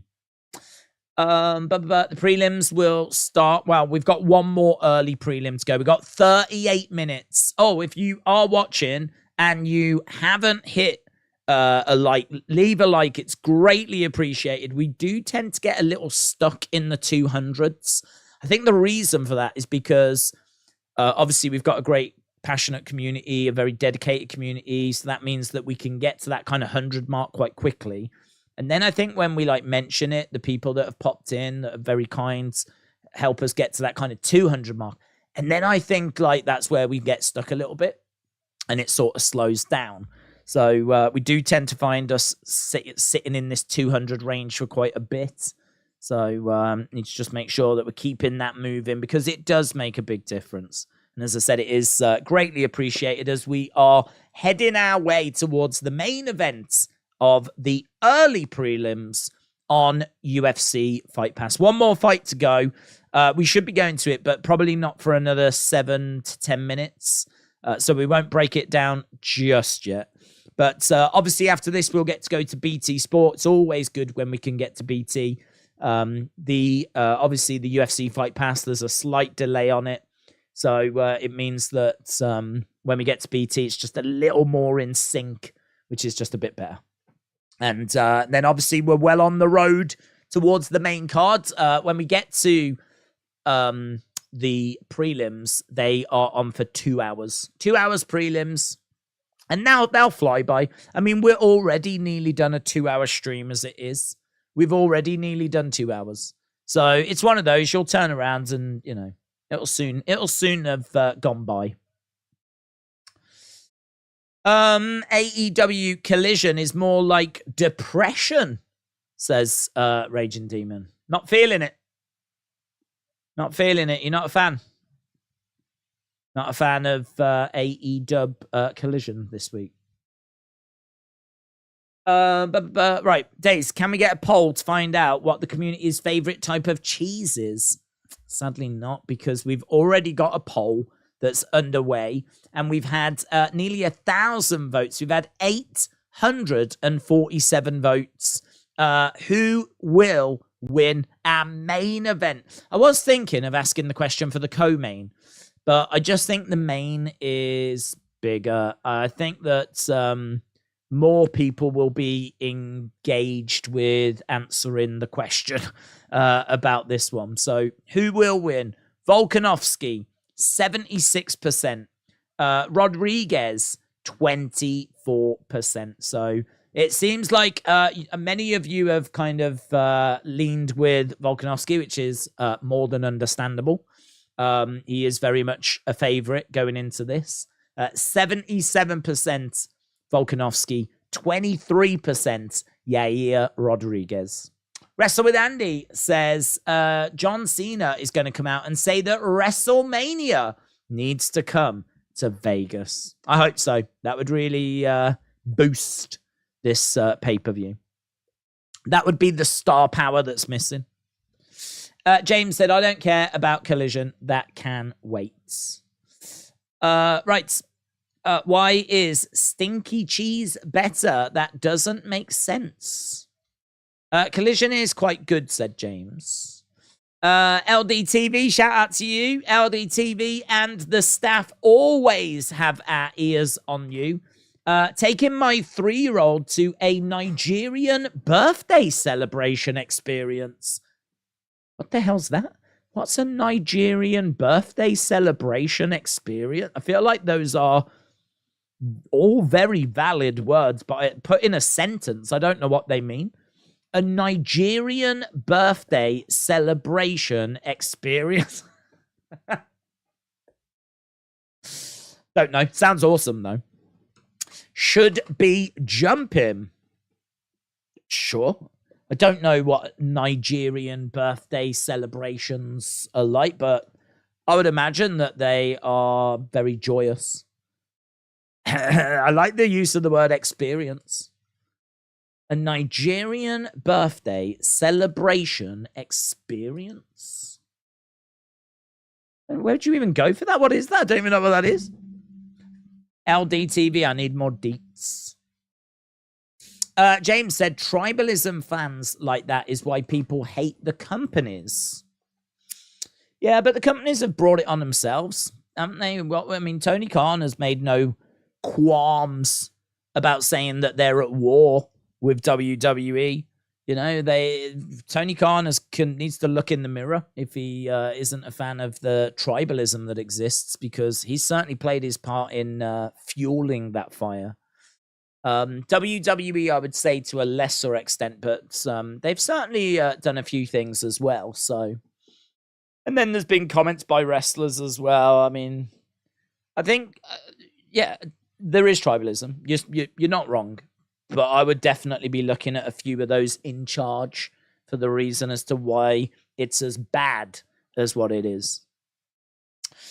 But James said, sacrifice the 3-year-old kid, just get in the way. Drop my phone back into back days and it didn't crack, said Tim. Awesome. Right, I think we can break down this next fight because it's got to be starting soon. So, Vitor Petrino taking on Marcin Prachnio. This should be quite interesting. Petrino came through Dana White Contender Series. Quick finisher, right? Big prospect. 1-0 in the UFC. 8-0 overall. Won back in March. Heavy hands. Very explosive. Good striking. Also lots of power. Faced low-level competition so far. Very raw and dangerous. Swings big and wild on the feet. Little bit sloppy, but powerful. And improving wrestling as well. As we said, power, athletic, good size, aggressive. Petrino has got a lot going for him. 86% of people on Tapology have gone with him. He is a -275 favorite. Prachnio has got a karate style power puncher. Some sneaky kicks. He is 3-4 in the UFC. Few chin questions and chin issues with Prachnio. Likes to operate at a slower pace. Likes to clinch up and get control time. This does not feel like a good matchup for Prachnio, right? This feels like Petrino, who is aggressive and constantly coming forward and getting in your face. That is not what Prachnio likes. So Petrino definitely feels like the pick, definitely feels like the play. The other thing is that Petrino is 34. Petrino is 25. Prachnio is 34. And so normally you see that stat that when there's like a 6-year difference or an 8-year difference, the younger fighter tends to win the majority of the time. So it feels like everything is on Petrino's side for this fight. So undefeated, 8-0, not masses of experience, Prachnio has got 16 wins and 6 losses, so 22 fights in total. So definitely feels like Petrino is the person that is behind on experience, but I think on ability, he is ahead. So I've got Petrino picking up the win. Let me know which way you are going for this next fight, and we should be going over to it very, very soon. We got 29 minutes. 29 minutes, and then we will be at the prelims. 29 minutes, and then we are at the prelims. Days likes aggression. Days, your mods should be more aggressive or less aggressive, says William. I think the mods do a great job, William. Great job. I don't look for the mods to do anything different than what they do. Waldo said, I think WWE should introduce rankings like UFC, and UFC should incorporate run-ins like WWE. I don't agree with the run-ins, obviously, but I don't mind the rankings. But the problem you've got with rankings is that when you put a very strong sort of system in place, where wins and losses get recorded and you've got rankings and all that kind of stuff, you have to stick to it. And it does then play a part in stories. And it really has to be the center of a lot of your stories and the center of a lot of your shows. And unless you're going to really commit to that, it's not going to work. I mean, AEW have got a ranking system, but they never, ever, ever get shown on screen. When do we ever see the current rankings in AEW? We never get to see them.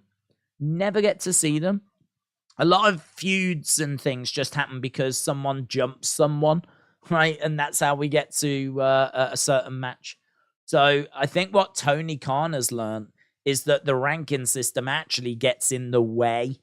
It's actually a barrier. Rather than it being a very good creative device, it's actually a barrier.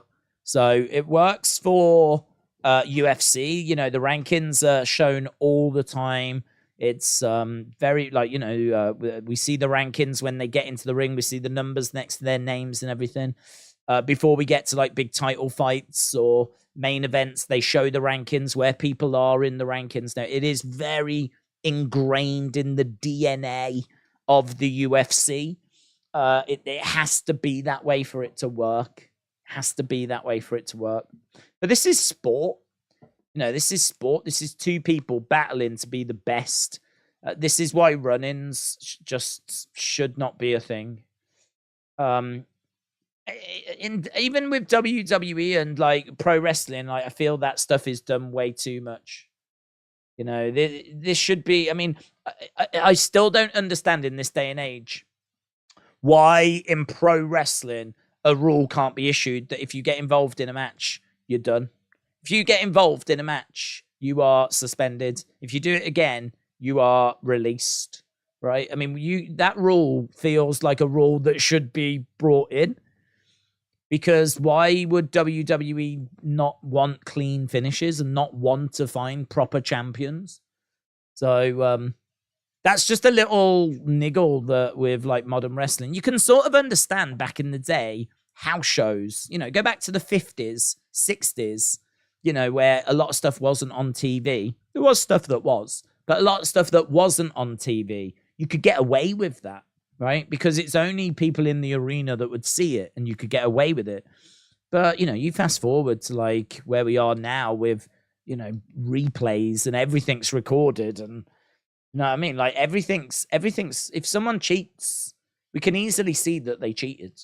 So, I don't know. I mean, that's an interesting one. I don't know what the future of run-ins is going to look like in pro wrestling. I think it's probably going to survive. It's survived this long.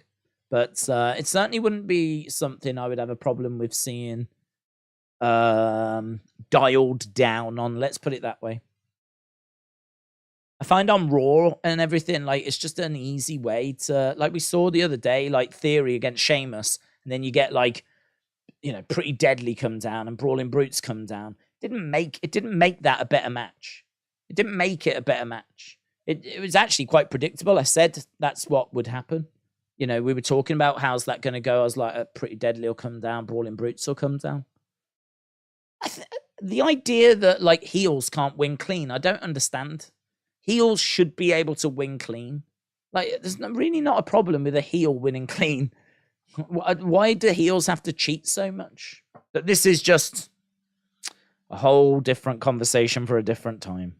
Pacino is 3.5-inch reach advantage over Pratnial. So that's something else that's in his favor. This is in the light heavyweight division. Here's Bruce Buffer. That jacket is wild, man. That is wild. That's one of his wilder picks. Sonny, shout out to you. Hope you're well. Sonny said, I was wondering, I don't have a connection to Netflix and need to use someone's password for Netflix and Disney Plus. Sonny, I hope you're doing well, buds. Ever Bless said, do you think we will have Jey Uso versus Roman Reigns next week and Rikishi ringside for Jey Uso? I'm not sure about Rikishi. I haven't heard any rumors of Rikishi coming in. So I really don't know that Rikishi is going to be a part of this. But do I think it'll be next week? No, I think you would build up for it. You would announce it. He's challenged him. And I think we get a response next week from Roman. And my guess is it'll be accepted and it'll be made for SummerSlam. So SummerSlam is the guess for where that match is going to go down. But we don't need to worry about that. We need to worry about this as we are about to get underway with our main event. And we are up and running. So both fighters coming out into the center. If you are watching and you've not left a like, leave a like. It's greatly appreciated. We're on 262, 38 away from 300s, which isn't too bad going into the prelims. Not too bad. Outside leg kick there by Pratnial. And tries to throw in a shot upstairs as Pacino edges forwards. Shots being blocked there by Pacino. Pacino continuing to move forward. Outside leg kick. Lovely hook shot coming in there by Pacino. Couple of shots coming in and a little uppercut by Pratnial as well. And we've got Pratnial with a side kick. Nice shot coming in there by Pacino. And into a clinch. Pacino has got Pratnial. He's driven him back against the side of the cage. Pacino doing good work at the moment. Pratnial with a knee strike coming in. So they are up against the side of the cage. Pacino in control. We are a minute into this fight. Main event of the early prelims. Knee strikes coming in. Still 9 fights left tonight after this. Obviously, it's just growing and growing and growing, getting bigger and bigger as we head towards that main card. Right now, Pacino has got Pratnial up against the side of the cage. Knee strike coming in there by Pratnial. And Pacino just controlling him. I mean, you've got to make sure in this day and age that you are doing something with it. You have to do something with it. And good work there by Pratnial to break away. Jab coming in by Pratnial as Pacino continues to move forwards. Oh, head kick there by Pacino. Another head kick. That one connected. Pratnial looks a little bit rocked. Just a little bit rocked. We are seeing Pacino just edging forwards into the clinch. Looking for a takedown here by Pacino. Coming on July 15th. Next weekend. Holly Holm, the preacher's daughter, taking on Bueno Silva. That is, I believe, our main event next week on UFC Fight Night. Right now, Pacino has got Pratnial up against the cage, picks him up, dumps him down. You've always got to be careful with that. That takes so much power to pick up someone and dump them down like that, that you really are taking a lot out of your arms. Good work, though, by Pacino. He's all over Pratnial right now. And Pratnial trying to kick Pacino off, driving him up against the side of the cage. Knee strike coming in there by Pratnial.